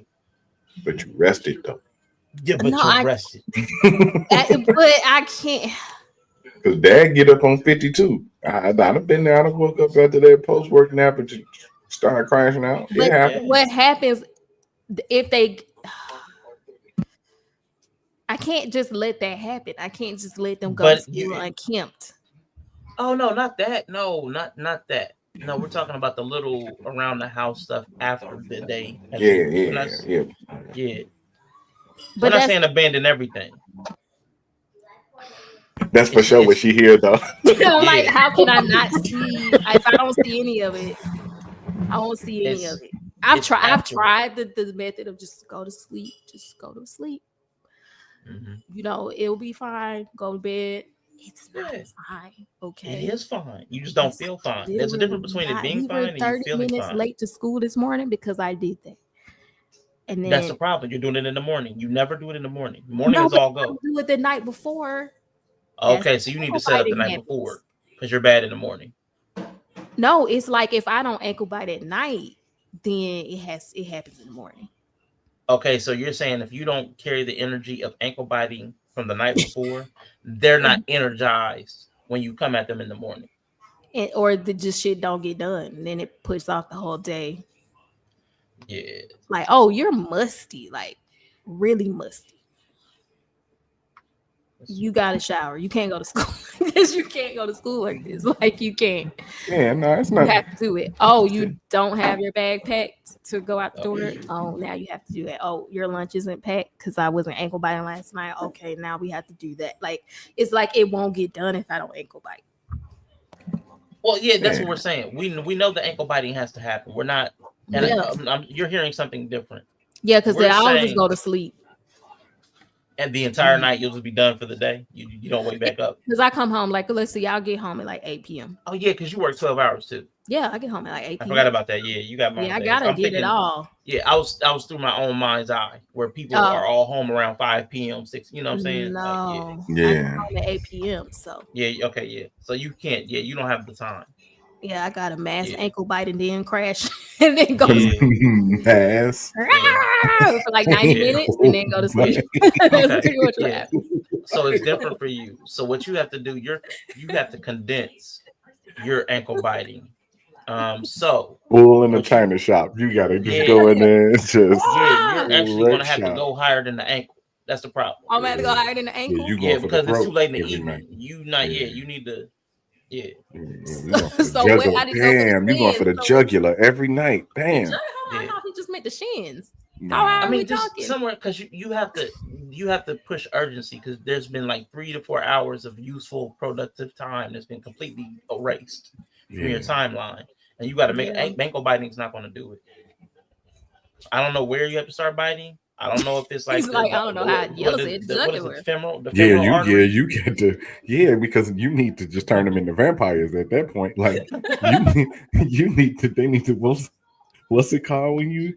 What animated dead? Just you basically need them to do what you say. Do as I say. Yeah, immediately. Yeah, right now. That's what I be saying. Just do what I say. Because if it's at 8 o'clock, that's I'm getting home at 8. I leave at like 5. I leave at 5:50 in the morning, and then that means they ain't done it. Yeah, if they ain't done it, that means they only got like 2 hours to get it done. That's not a lot of time. An hour and a half. They're supposed to be in bed 9:30. Yeah, I mean homework. What was they calling this? That What was they calling the stat on the interview? Well, you have a fledgling if you change them. Okay, yeah, you What need they call them, fledglings. something. They call them their something, but I can't remember the name right now. Yeah, that's cool. I'll take that. You're right. You need fledglings. That's why I be crashing out. I'm like, it's 8 Sires. o'clock. Right? It's 8 o'clock. None of this shit done. I'm being here wilding out. I mean, it's too late. It's only so much you can save. It's like maybe if you didn't do 1 or 2 things. Yeah. It's 8 o'clock. Okay, cool. But that whole time you wasn't there, they wasn't doing nothing. They ain't no shit. Yeah, okay, now I'm with you. Yeah. I'm thinking you have the advantage of time. Like you got like 5 to 6 hours to get them caught up. Mm-hmm. Yeah. You can't curl up. Yeah. No, crashing out. Yeah. Okay. Well, yeah. Everything I said. But I might do the max though, so I don't get the litter on my feet. Yeah. But that's the thing. Yeah, make sure you're safe through the war zone. Like if nothing else, like make sure you keep your peace. That's what we would call it. The guys would say, maintain your peace. Do what you need to do to make sure the environment doesn't take you out mentally. Yeah. That's a scary thought, but I try. But I just know. Like y'all just be going to school musty. Hair be looking crazy. Like, oh, we know mom's at work today because ashy, lips white, eye boogers. Jesus Christ. Just nothing. Like just looking like who done it? Why? So they gonna call defects on this. Y'all are a mess. Like, so let me ask you a question. Like the Ayesha Curry, I'm bridged Ayesha Curry and Bree. Because you talk about us men and our division of labor shortage. Shortage. Yeah, division of labor shortage. It's an inflation. I want to know how do y'all do the math mentally of they're not helpful enough for me to keep putting up with this? Like, how do y'all what's the thought? I've never, of course, I don't even have the opportunity to have that thought. Like, what's the number where it's like, I might how do y'all work that math? Like, how's the language? Yeah, so many women go through that. Yeah. Like, well, it's not worth leaving. It is worth leaving. I've heard people call it Deloney. Like, well, I don't know if I'm gonna have enough money if I leave. Like, so I know people do the math. Like, there's a version of mental math. I just don't know what it looks like. What's the verbiage? What are the thoughts, the feelings? Yeah, there's a couple of equations you would have to run. So there's the neutral partner equation. There's the super negligent partner equation, and there's the dangerous threatening partner equation. So first you got to figure out which pathway you're on. So what if it's the neutral? Like Ayesha Curry, he's not harmful. He's attentive. He's very loving and doting and protects you. He does all the things. But he's like a non-factor. I mean, for you, I guess he's just a non-factor. You know what I'm saying? Maybe he's not a non-factor, but for you, it's just like no, because I think the good attentive one probably wouldn't be on this paper. Like if he was like attentive emotionally, even because they can offset a lot. Okay. So he probably wouldn't even be on this paper. Gotcha. But if his job takes him away. Yeah, like let's just say he's neutral. Like he's a good man. Let's just say good man, because I hate. He's a good man. But he's a good man. Like he goes to work and he comes home, and that's about it. But he doesn't really say too much about anything else. Like that's neutral. Yeah. Okay. Yeah. So like that would have to be. He would have to push himself into one side or the other some way, like completely negligent or dangerous. As long as he stayed there, we really will do the mental work of like convincing ourselves it's valuable still. So despite what men believe, like we do see value if you're there. Like if you just go to work, you come home, you pay, you do that, you're consistent. We do actually value it because then you'll just be there. You have to push yourself into one side or the other to end up being there. So once you've pushed, let's say he pushes himself to the negligent side. How does he get there? Well, there's two ways. So he could be the emotionally negligent pathway, like the little flow sheet. Is he emotionally negligent or is he financially negligent? Okay. So those are two new pathways. Okay, so let's run this. Let me add something to it then. So we know Steph ain't I'm sorry, he's not financially negligent. Right. But she did say in the interview that she tries to talk to him about her feelings and he just can't relate because he's like, well, stuff isn't real. It doesn't matter because it's not real, and it's not real. She's like, I know, but so she may feel. Let's hypothesize. This is not her. We're not saying this is her, but like we're hypothetical. Yeah. So she's like, well, I feel I can't talk to him and I feel neglected because he can't understand me and he doesn't indulge my feelings. Right. So he goes into the emotional neglect category. He's emotionally negligent, right? So then how does it proceed? Yeah. Financially negligent, automatic. Let's just go now. Yeah. That's all I was saying. If he somehow falls into now he's financially negligent, let's say you find out he's gambling or something, but he's working, but all that money is disappearing. Yeah, he's gambling. He's out of here. Now, emotionally, you can still work with. You can still work with it a little bit. Now, you're gonna have to find substitutions for it, which most women are already nurtured to. That you're gonna have to do that at some point. Most of us just don't want to believe it at first for like 10 years, and then we realize it's true, and then we're like, "Oh, my mom and my aunts are right." Dang. So then you that's gonna depend on the woman's resources. Now, can I hire a therapist? Can I hang out with my girlfriends more? Can I find more people to support me emotionally, even if he can't? If she can do that, she will probably stay, but she will be a more expensive partner. Okay.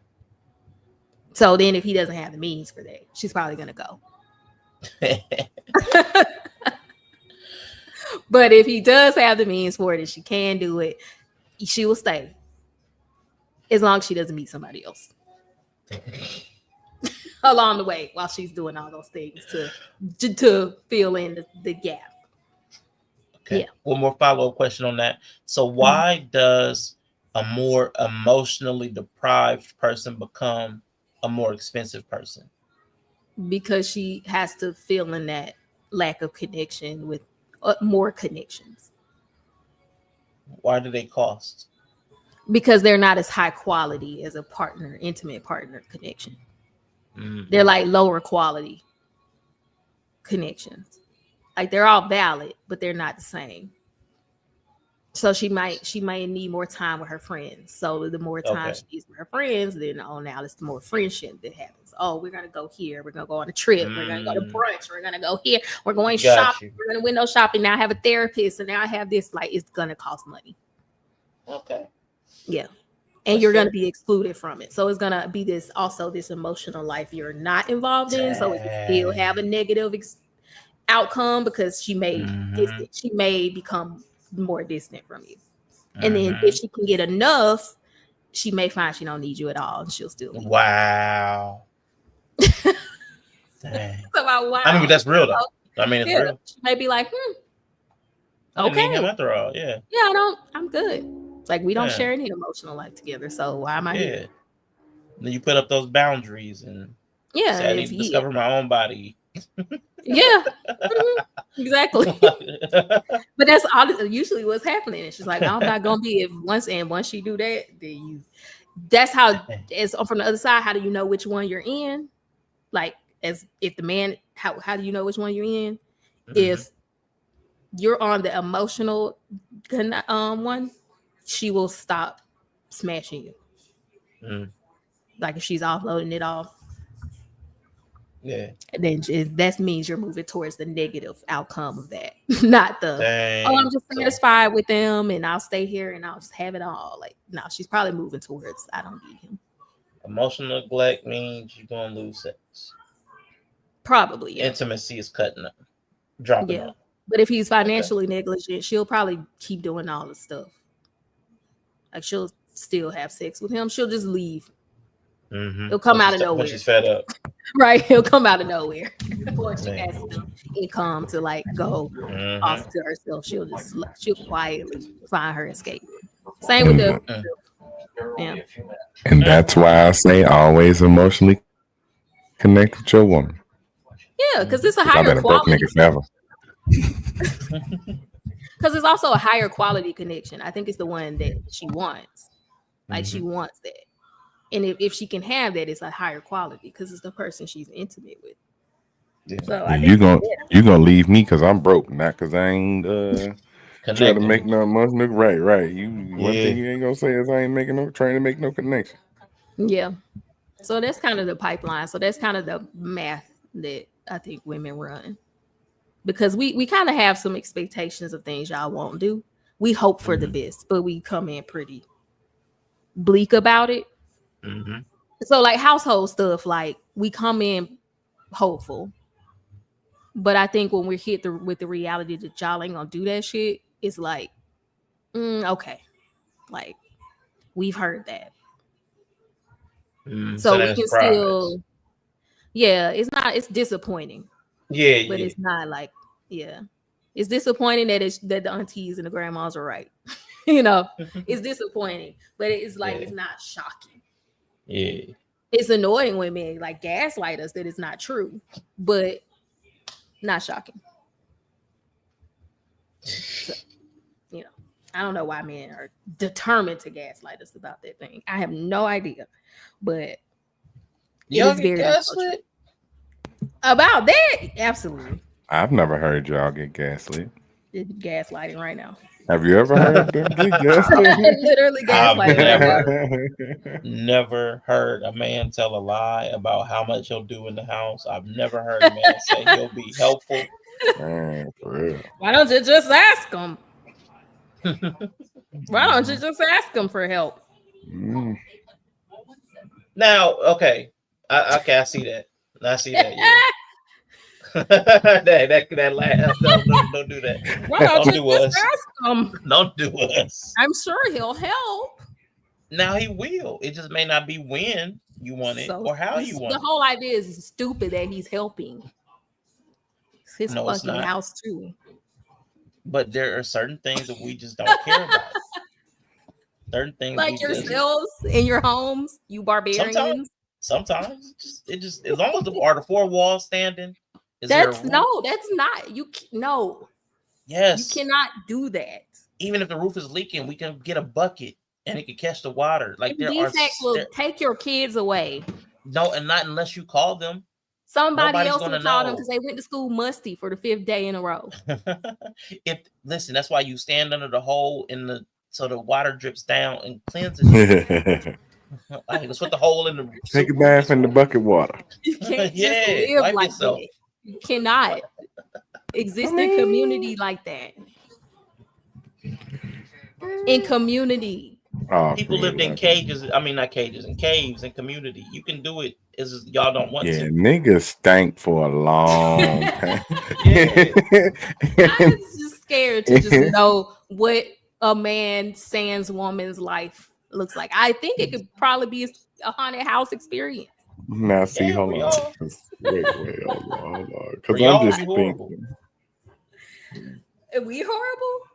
I know for y'all it would be horrible. Oh yeah, I think it would be like a haunted house. Probably. Like walking through a single man's place. All right, so I'm gonna say in the year 2025. I can tell you. I'm so scared. No, you don't want no parts of that. Yeah, you don't want no parts. You don't. Yeah. Our feet, I think our feet alone, women couldn't even handle the experience of having men's feet. Yeah, y'all really get tired of our feet and smells. Yeah, it's bad. The various foot smells, man. The things that exist between the toes. But we don't know how bad y'all are in y'all natural state. So, like, it's possible that this is definitely an upgraded or civilized man, and you're just like, he's still like baseline for us. But it's because we don't know how bad and depraved it really gets. Yeah, his feet probably like you seen the brown feet before. Yeah. I think married men probably have better feet than single men. I'm sure. Y'all push us to do more stuff that we don't care about. Yeah. We got to consider that type of stuff. Yeah. But that's weird. That's like, because a lot of us would leave a plate by the sink and reuse it like multiple times without washing it. Yep. Yes. Single man right now, 2-3 day a cup real quick. Huh? Yeah. Rinse that joke out and keep it moving. Yeah. And some people won't even rinse it out. Some people had that Who else You low, mouth said about that J's? dry You said juice. like 1, 2, 3? Yeah. Yes. Who else mouth going on it? Right. That's not the point. That's not how that works. Exactly. It is so the point. That's not the point. What's the point for us? Go ahead. She's playing I- to it. That was it. I'm just disgusted. Yeah, but that's how y'all would be. Like some of the stuff we just do not care about. But y'all can't live the same way we live. My keyboard right now is so dusty, and no woman that I know will be able to touch it. He said, "True, I reuse my plate. Like this is gross, and that's okay. Like actually, I'm okay with it if you're single. So the introduction of children changes nothing. No, it does. Now here's the thing. That's when we start doing. That's when men reuse start the doing plate, this me. but I would not do that to the kids. I know I treated nephew differently than I treated myself, and it was typically better. Okay, so then if you always have like children inhabitants, because I think women are doing the same thing to some degree. Mm-hmm. I think we're just like we're living a higher standard because of the kids. Mm-hmm. Okay. To some degree. I got to leave that knife out because you might make a sandwich later from a woman. So my granny told me that. Yeah. So, but they were practical. But older women were practical. Our modern women are impractical. Like they won't reuse anything. Everything. That's why we go through dishes. That's why you have to have dishwashers, because they have to use a different utensil for every single thing, because nothing can touch and nothing can sit out for more than 2 minutes because of cross contamination. And everybody's got E. coli and everybody's gonna die because I'm an ankle biter and I just got in from work. You're right. It's a special type of generation. Because look, I just ate. We just consumed some pizza that sat out all night. There we and go. It was great. Yeah, it was great. It was awesome. It was fire. The first night, I do not like my pizza in the fridge. The first night, I hate it. Mm-hmm. I want to leave it out the first night because there's a special. It like desaturates some of that sauce, because a lot of times they put too much sauce, and leaving it in the cardboard box absorbs a lot of that extra moisture. That way, when you but also. Mm-hmm. But if it's not bad behavior, why change it when a woman shows up? Because it's bad for y'all. How is it bad for me though? Logically, because y'all judge the hell out of us. You just sat here and told I'm just making sure. I'm just making sure I had the right reason. I'm just saying, just y'all judgment, not literally. Because y'all judgy. Yes, it's not bad, but y'all think it's bad. We don't think it's bad. Okay, so we just sat here and told us business. We do, and that's why you're complaining. Because we stand on business. You're like, y'all don't do nothing. Yeah, y'all don't. Y'all really don't. Right. So she's gonna start yelling, And some stuff we do cave on because it's not that serious, and some stuff we'll cave because it's not worth hearing your mouth. But then there's some stuff we'll never care more about, and you're just gonna have to yell. Stuff y'all just never gonna care about. And a lot of that stuff. So now I just gotta keep ankle biting. And then we kick. Mule kick. Stubborn mule kick. But a lot of that stuff be functional for the time. Yeah. Like I think we do. I think we do have some sense of what we're not going to start. Like I said, niggas was eating over the sink. Super single. Please stop bringing it up. Please stop. I never even saw that in my life. You're not going to normalize that. Super single. You was eating over the sink. Man, like you know what I'm saying, some type of decorum about you. You was at least a spoon. I'm gonna sit down and have a napkin or something. I'm not eating over the sink. I'm gonna eat on the pizza box or something. Have I not eaten some chicken right over the sink? Yeah, maybe so. I can see it too. But there's a bunch of plates over there. Or something? It's just no. It don't have to be like fingers. It's because you can rinse everything down the sink. Anything that comes, you just rinse it down the sink. I don't know about that. But truthfully, though, when you start to add more people to the equation, you do have to have some order. Yeah. To remain to have a flow to things. And I just think sometimes that's underestimated. Like if you don't get some order with 5 people in the house, it's gonna be bad. And the other thing is the social aspect. Like you don't want to be everybody poops. You don't want your kids to not know that everybody lives different. So that was one thing why nephew got a different experience, because like I know everybody does not live down to this standard that I'm willing to live down to. So I need you to know what people are going to expect. Yeah, like, you know what I'm saying? So like base level, like this is how base society, like you can be socially acceptable if you do these things. Now later on, if you choose not to do these things, that's cool, but I'm going to do them for you. I'm going to expect you to do some of these. And certain things you can choose not to do. But. And if everybody leaves stuff out, if everybody doesn't clean up behind themselves, then you get one of those houses. They'd be like TikTok moms who'd be like, "Look at this house. Nobody cleans up because you didn't force order." With 5 people in the house, you have to have a system. You cannot just have 5 people doing whatever they want, cleaning up whenever they want. Yeah, concessions have to be made. Concessions have to be made for practical sake. Shit got to be clean because I said so. Yeah. Like even with nephew, man, he got to the point where he was like, he didn't care about certain things. I was like, what I do have to enforce that you do care about is like food trash, because that leads to bugs and pests. Yeah. So he want to leave like little juice packs and stuff. And I'm like, but you can't do that. I feel like most of the shit that I ankle bite, spazzed out, vomited out are reasonable things. Every woman thinks that, but go ahead. What? You can't be. You can't be. Okay? You gotta do your homework. You have to unload the dishes, or you'll fail. You can pass on tests. I mean, it depends on the school. If you constantly don't do your homework, you may fail. If you do classwork and tests, you can typically get a D. Or you could fail because it's right next to F. Fuck around and don't pass. You could do a Yella. You could do a Yella. I did that stupid shit. Yeah, you can just fail. Schoolwork and test was on fire. Never turned in homework. Yep. I quit carrying a backpack. Pass. Or you could fuck around and fail. I never did that when I was doing the right thing.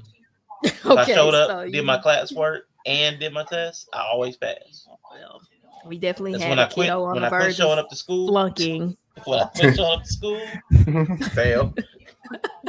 I'll say this nigga just ain't gonna come. There's one you're thing setting yourself up. If that's the mindset you're gonna go through, we can't have that. So I mean, maybe here or there, you can't just not do your homework. You cannot shower. You can't just not unload the dishes and then stack the sink full of dishes, and then you don't have any plates. Yeah.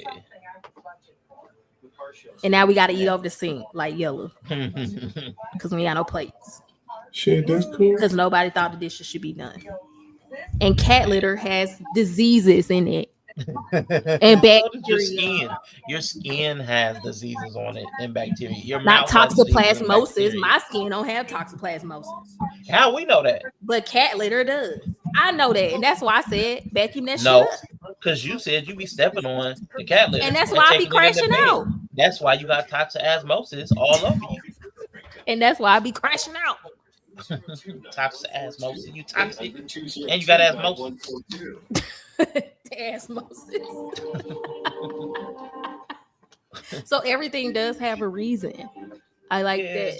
I believe that I just pluck things out to ankle bite about. Yeah. As if I don't like to be carefree too. Yeah. Okay. Now here's Overwatch for 8 hours straight and not have to cook or think about anybody else. Yeah. That'd be dope. But I've learned though with a lot of y'all, and it may not be you. It doesn't matter how many things you actually do that y'all ankle bite about. Y'all enjoy the process of ankle bite. No, we don't. No, I mean seriously, like it doesn't. I've gone through the exercise of satisfying the criteria that y'all complain about, and then y'all just find more minutia to complain about. Like the standard just keeps moving. Because there's always stuff to be done. Right. So that's the problem, and because that means there's never a satisfied. The stuff keep coming back. It's just like cyclical. Like you do it and then it comes back. So it feels like it's never over because it's like it just comes back. It's just off cool down. If it's always the cat litter's always up, there's no kibble on the floor. Floor is always clean. Then it'll because that will require you to do it every day. Yeah, even if they did that every day, then you're like, but y'all didn't dust. Why is it dusty in here? Y'all let the dust settle. There would always be something. Like you'll always find a reason. Or I'm just trying to say from experience, I haven't seen anybody that you know what, y'all did a good job. I've never seen that. Definitely get the compliments. when they do it because I'm trying to train them. So we'll see. The dishes did get done. So that's dope. I was like, thank you. You didn't do any of your homework, but you did those dishes. See, there it is. There's the punishment. There it is. Good job. I really appreciate that. But also do your homework. Nope. You ruined it. How do I ruin it? It's true. It may be true, but you ruined the training because you included a negative with the positive reinforcement. So it cancels out. It's mathematics. Okay, so who trained me? Because I'm just trying to figure out. Who did train you? Lois, I'm assuming. She didn't train me. She did the best she could. I ain't do shit. Well, I don't know. Growing up, I didn't have chores like that. So I don't know. I just had to clean my room and wash my own clothes. That's it. Are you a natural ankle biter? Mm-hmm. No, she didn't have me doing. It just came out of me. It just. Yeah, that's like manifested. Like it was within you. Yeah. Yeah, you're natural. Yeah. I'm not a natural. How tall is the great Lois? How tall is she? 5'1". Oh, okay. But she was home though. She didn't work outside the home. I was gonna say. So she wasn't. She was always there. So that's part of the reason she did everything. Got it there. Yeah, maybe you got it from the working world because there's a lot of ankle biters like micromanagers. Yeah. You might have picked it up through osmosis, like toxic osmosis. I do also think that literally being taken away from the house makes you an ankle biter. Because your time is compressed. Like the time to get all that shit done is now limited. So you feel the pressure of like, I'm not gonna be here, so I have to make sure everything. Plus intuition, like you intuitively know through experience and knowing your people that if you don't get on them, it's not going to get done. Right. And then certain things are going to blow back on you. So they've trained me. They've trained you. Yeah. Your environment trained you. They trained me to be an ankle biter. Yeah, because you like again, you don't like the beach feeling inside the house. It's not a beach, and you're not going to gaslight me. You don't like the beach in your house because what's wrong with you? It's weird to me. I would love to feel the same. I would love to have sand in between my toes. That's not sand. It's actually cat litter with poop on the toxoplasmosis. Toxoplasmosis. Yeah. So relaxing. So relaxing. Plus it clumps when it gets wet. So I mean that's like science. Or smears if it's not enough. Oh no. Right? It's like I didn't even want the fucking cat, you know. Just like Yeah, so all the negative reinforcements probably trained you. Like this is going to blow back on me. Like even like you said, like you can't go unkempt. If the unkempt wouldn't have social ramifications, you may not get it. Yeah. Because then I gotta come to conferences or somebody gonna say something, and I'm somebody gonna call defects. Yep. Yeah. Her kids are unkempt. Mm-hmm. So there's always that pressure and that threat. Yes, sir. You always have to think about it. And kids always need stuff, and they get weird diseases. Kids get weird shit. Toxoplasmosis. Yeah, they get rashes in random places. You know what, kids? They're incubators too. They just get. That's why I never like kids. Weird stuff. Ugh. Yeah. Like my youngest had bumps on the side of her face. I'm like, where are these? Why? I don't know. How? She just like can't cut the corner and had them. Yeah. Where these come from? I remember when I had chicken pox, man. It was just random, and you just wake up with stuff on you. You don't even do nothing. Like you 2 p.m. living. An eruption of chicken pox. Yeah. 2 p.m. It's like what happened to you? Yeah. No one knows. You play outside. Next thing you know, you got stuff all over your arms and poison ivy. Why were you in them bushes anyway? I told you about them bushes. It's like when the mom goes into they tell you something, you go into fussing. It's really hard not to because it's just so ridiculous. It's like, why would you go with, the ball? You try not to the do bushes. That. I had to get the ball. Otherwise, you're just like, I paid for that ball. I bought you that ball. You gonna leave the ball outside? Somebody gonna take it. I'm just throwing. Now that's when the ankle biter becomes when you're like, stop. I hear myself. I'm just like, I'm pissed off that you're hurt. Mm-hmm. I don't know why I'm mad about it, but I am like, why would you jump off? Why would you jump off of that? Did that look like something? You should jump. And then you almost died it. And I didn't like that. Now I'm angry. You know, that's being a parent. So yeah. Yes. Or when they lie to you with no plan on how they're gonna hide it, which oh my God, really is the part that pisses me off about a parent, because I should not internalize it, but it's just never piss me off. So I was like just that lie. with nephew too. Yeah, I told nephew too. Like, if you're gonna lie, man, don't be lazy. Right. Don't be lazy. Like, I had to actually teach that dude how to lie. Yeah, you like, because I'm gonna find out in like 1 hour.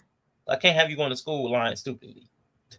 That's what I'm like. It just feels wrong. I'm like, I don't know if I'm more mad that you lied dumbly or that you lied. Yeah, like, that you lied dumbly, because everybody lie. Everybody. I expect you to lie.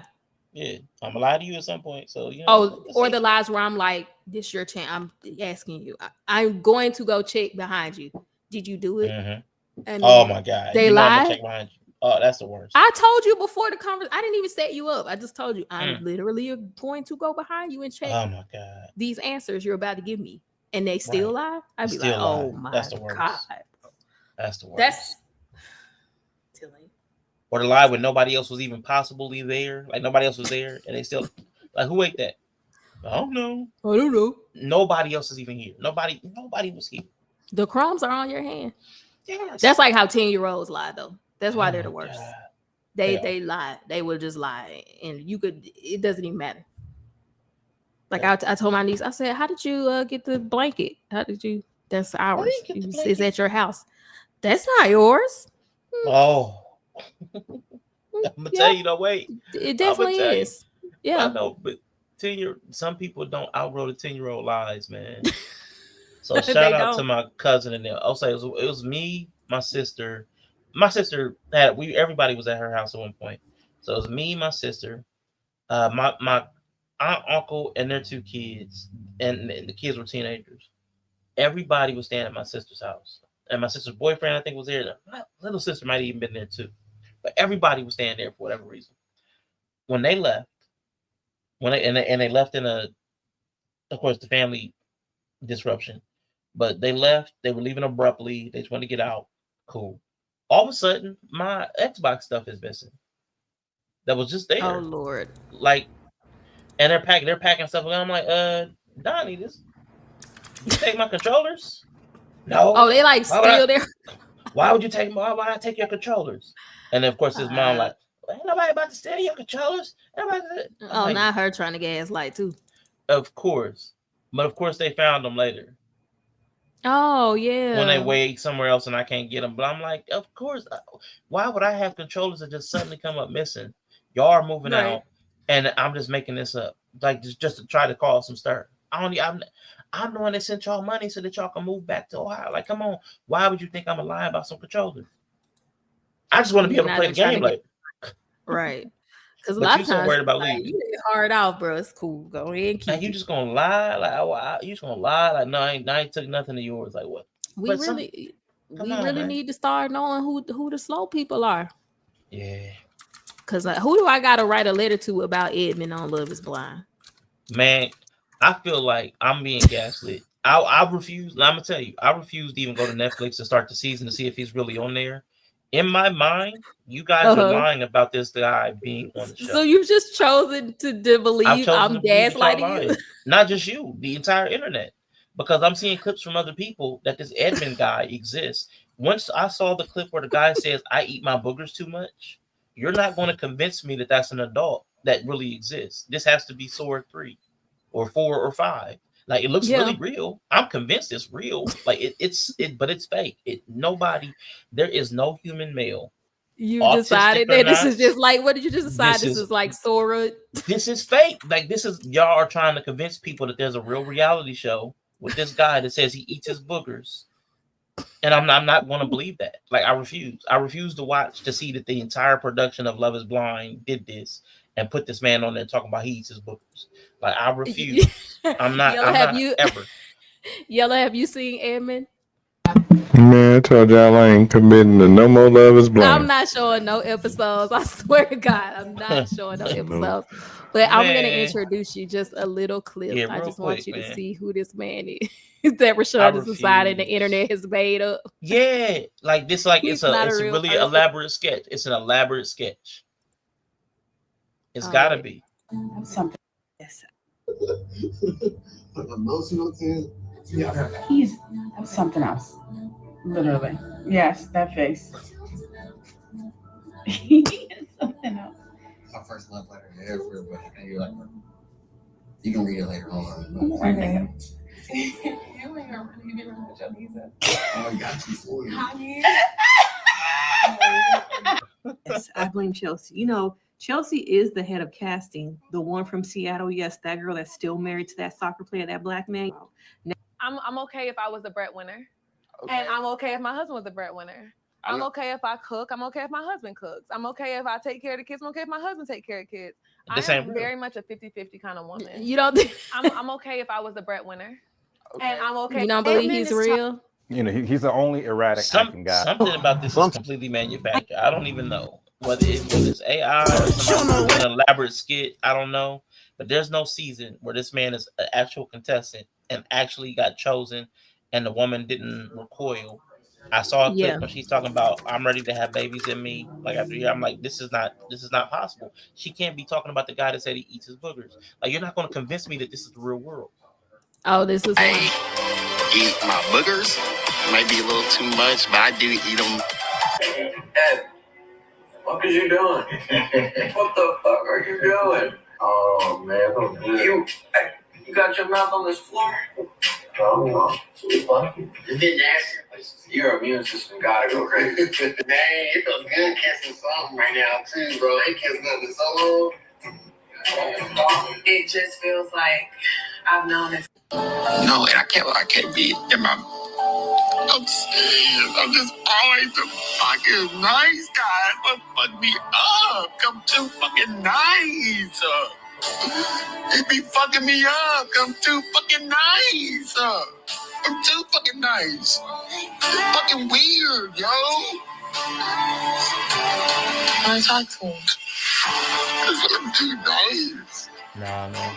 I heard that. I know that. Nah, I get told that. So you don't believe he's real? Don't believe he's real. That's an act. That's either an act, like this is a really big skit. They used the Love Island set to film a skit. I don't know, but there's no way this dude talking about eating his boogers and his tongue kissing the floor is a real contestant and got taken seriously by a real black woman. And she's talking about having real kids with him. Like I didn't see that. I saw enough clips to see that somebody said those words, but it was either AI or a really elaborate skit because those aren't real people. Right, I'm never watching Love Blind again. No, get out of here. You're not about to convince me. I didn't even watch this season, honestly. Yeah. I did not watch this season. I think I watched some of the pod stuff, and I just already knew it was going to be a mess. Yeah, like when Edmund came on there, at first I was like, he's a little weird. I thought he was deaf. Like I thought, just even the way he talked, I was like, maybe he deaf. You know, maybe got a hearing thing going on. So you know, you don't really know. So I was like, okay, that's cool. But he didn't mention it, which most people would. And then as time went on, I was like, oh, he's old school retarded. Mm-hmm. And the show, the way it looks by the clip, again, I haven't watched the show. I refuse to. It looks like they went ahead and did the marriage process thingy. And so they're married, like Tyler and Ashley. They can be annulled later, but oh no, she said no. She said no. Oh, thank you, God. Yeah. She definitely said no. She knew. She knew she was gonna say no. Like. Okay, because I saw the clip when she was talking about having the babies in it. I was like, oh my God. Yeah, that was still like pods, I think. Okay. Yeah, because I'm seeing stuff out of sequence. So to me, it played different. So I'm so thankful. Yeah, that's before she ever saw him. I think they had just been talking in the pods. And he does sound weird, but I thought I could see somebody think, oh, he's eccentric. Surely if he's on this show, he's not slow. Yeah. So she probably was like, oh, maybe he just got a hearing thing or something like that. Exactly. So she thinks the same way I would. There's no way this is real. There's something they wouldn't put this person on here. Surely I'm missing information. And he's behind the wall. So exactly. He probably just has a hearing disability. And that's why his voice sounds weird. Yeah. A little eccentric. Cool. Yeah. Yep. She probably didn't think he was slow for real. Nah, man. I refuse, man. I can't even boot that season up. Yeah. This is crazy. Once y'all showed me the clip, I couldn't even possibly. I couldn't live with myself. I'm convinced. I can't believe he's not a character like a Pee Wee Herman or something. Exactly. Once she found out he was slow, he was like, You got I don't know. Like I've seen videos of him pop up on my TikTok of him selling houses. Like he's a realtor. And I just like, there's no way this guy's running closing costs.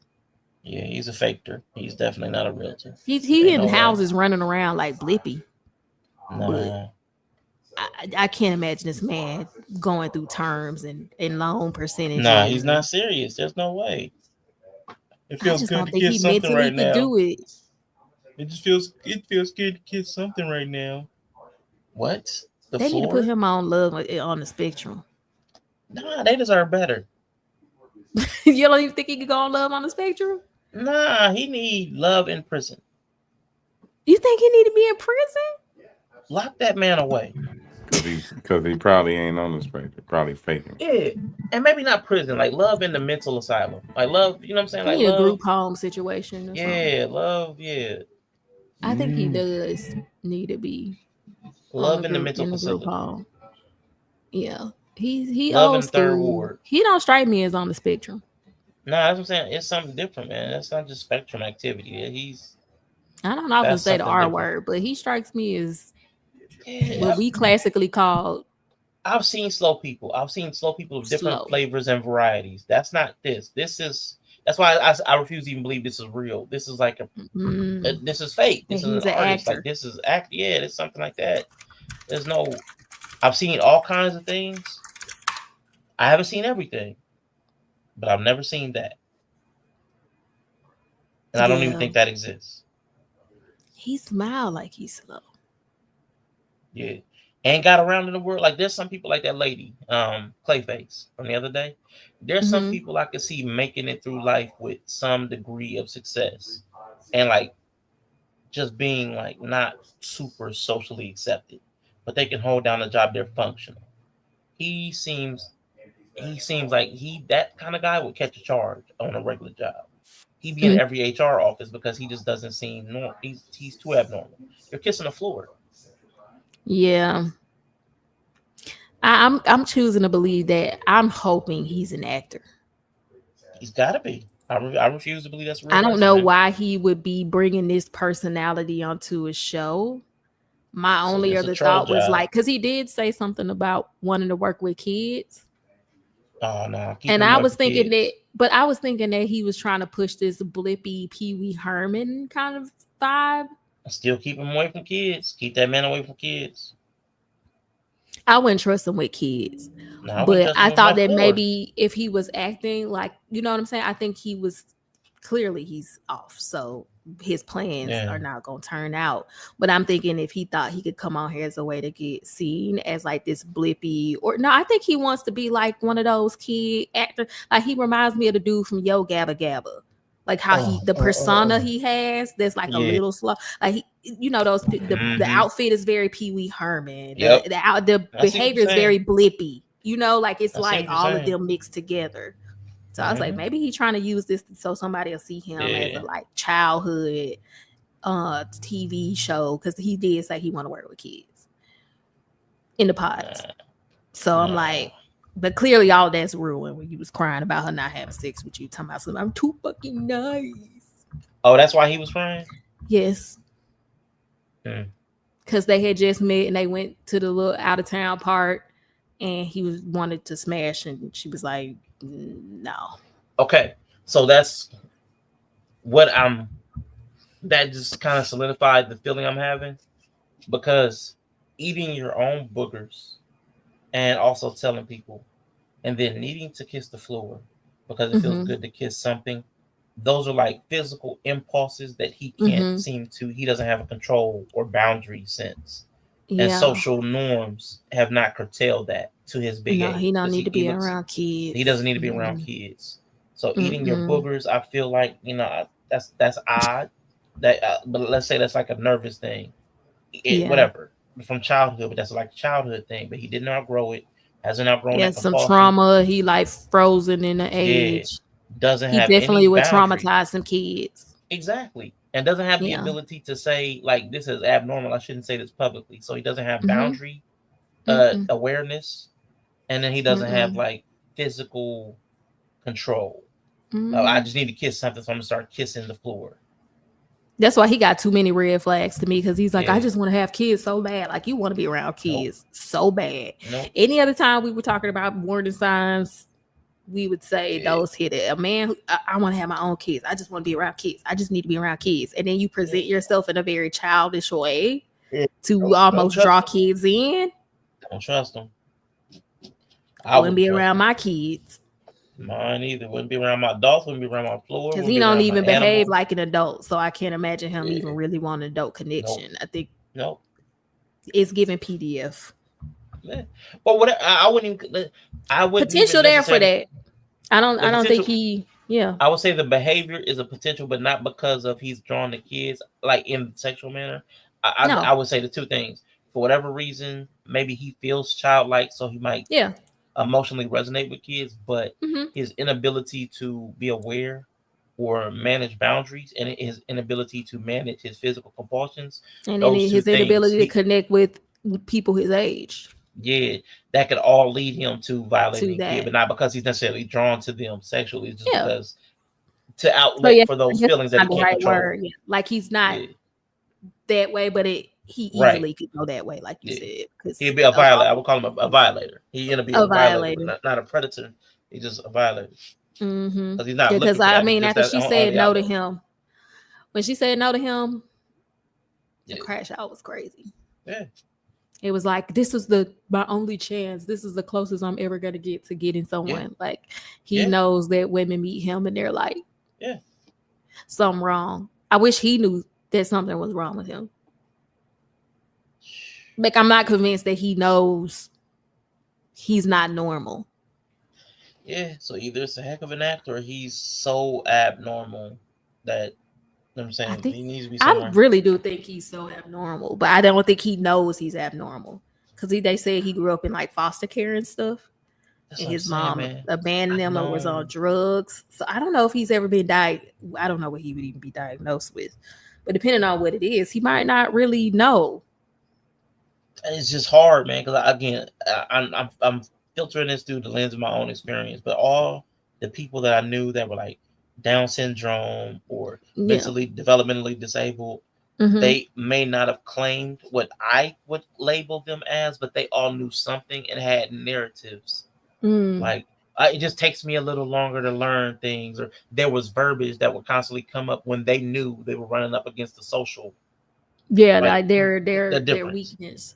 And that's the other thing. It was just weird to me because he never said anything, and I'm like, maybe he could just choose not to disclose that on the show, or he didn't want them to. But with being that extreme, I couldn't imagine why you wouldn't just tell people on the front end that come out, because they're gonna pick it up eventually. And it's probably better to just say you off in whatever way. And typically, again, they find other verbiage for it. They don't say exactly what a diagnosis is, or maybe they don't even have a diagnosis, but they always say something. I just like touching people, or I just hate touching people. Like there's typically something people will say. When somebody's which like, I never heard from them. Right. You're kissing the floor. It feels good to kiss something right now. That's abnormal, and people would know that's abnormal because somebody would have mocked you by the age of 30 for doing something like that. Yeah, that's what I'm like. You would have got bullied. So you would have developed a story. I don't know. He's something off the fact that he hasn't. It's abnormal. I can't put my finger on it. But before it just kept getting worse with every episode. But when I first saw him, I said, oh, he's trying to get him a little blippy show or something, because he's like 3% kid personas wrapped into one. Yeah, I can't. So I thought he was trying to do that. Yeah. But anyway, I just wanted you wanted Yella to see that. That's it. Oh, Yella. Yes, sir. What you think about that, man? Fucking. That nigga slow. Yeah. I can't believe Trump is tearing down the White House. That's crazy. Why is this up here? It's not real. Anyway. Yeah, he's also somebody that ain't real. Because tearing down the White House is crazy. That's I love it though. Crazy. I love just it. like tear the whole East Wing down, huh? Yeah, I love it. Just destroy the entire thing. He's destroying everything, and I love it so much. On one level, I'm entertained by his capacity to destroy the world we understand and know. But I'm also I'm very put off by his lack of character and integrity. But it is what it is. Yeah. I'm like I'm a fan. I might get cussed out. Shout out to Right. Enya. Shout out to Nia. Right. Yeah, let's not do that. But yeah, I know Bree gotta get ready to go, man. I'm gonna go find me something to eat. Y'all, Yes, any last goodbye. words y'all want to say, man? And see, Bree, we did not attack Ayesha too terribly. Did we do a good job? Were we red pilled or were we okay? Y'all did. Y'all did. Y'all did. All right, cool. We ain't trash her for being a terrible wife or terrible mother. Right. What her just kids called look her like these a pie days? face, big back. Yeah, he definitely was going off the rails there. Melted lemon head looking ass motherfucking. She looked like a Cabbage Patch Kid. They got some weird looking kids too. Man, and see, that's what I talked about a long time ago. Two light skinned people gotta be careful. You just never know. Exactly. You're not wrong. You never know. But kids gonna come out. Oh, y'all tripping. When you both so light skinned that y'all, when the kids come out with the brown hair. Nah, they gonna even out when they get older though. Maybe. Yeah, once they get over 12, they'll be all right. Maybe. I feel like most kids look weird till they about 12, 13. Look like little Dr. Seuss characters. Yeah. And Bree, any last words from you? Yella? Nope. Have any? Okay. Well, shoot, man. Glad we was able to chit chat. When's the next day? Bree about to do a 4/12, 4/16, 4:30 hour days. When's y'all's next days off? Shit, next week. Tuesday, Wednesday, Thursday again for me. Okay. Shit, I don't even know. I have to check. I know Sunday is technically an off day, but it's IPW. So Yeah. Okay.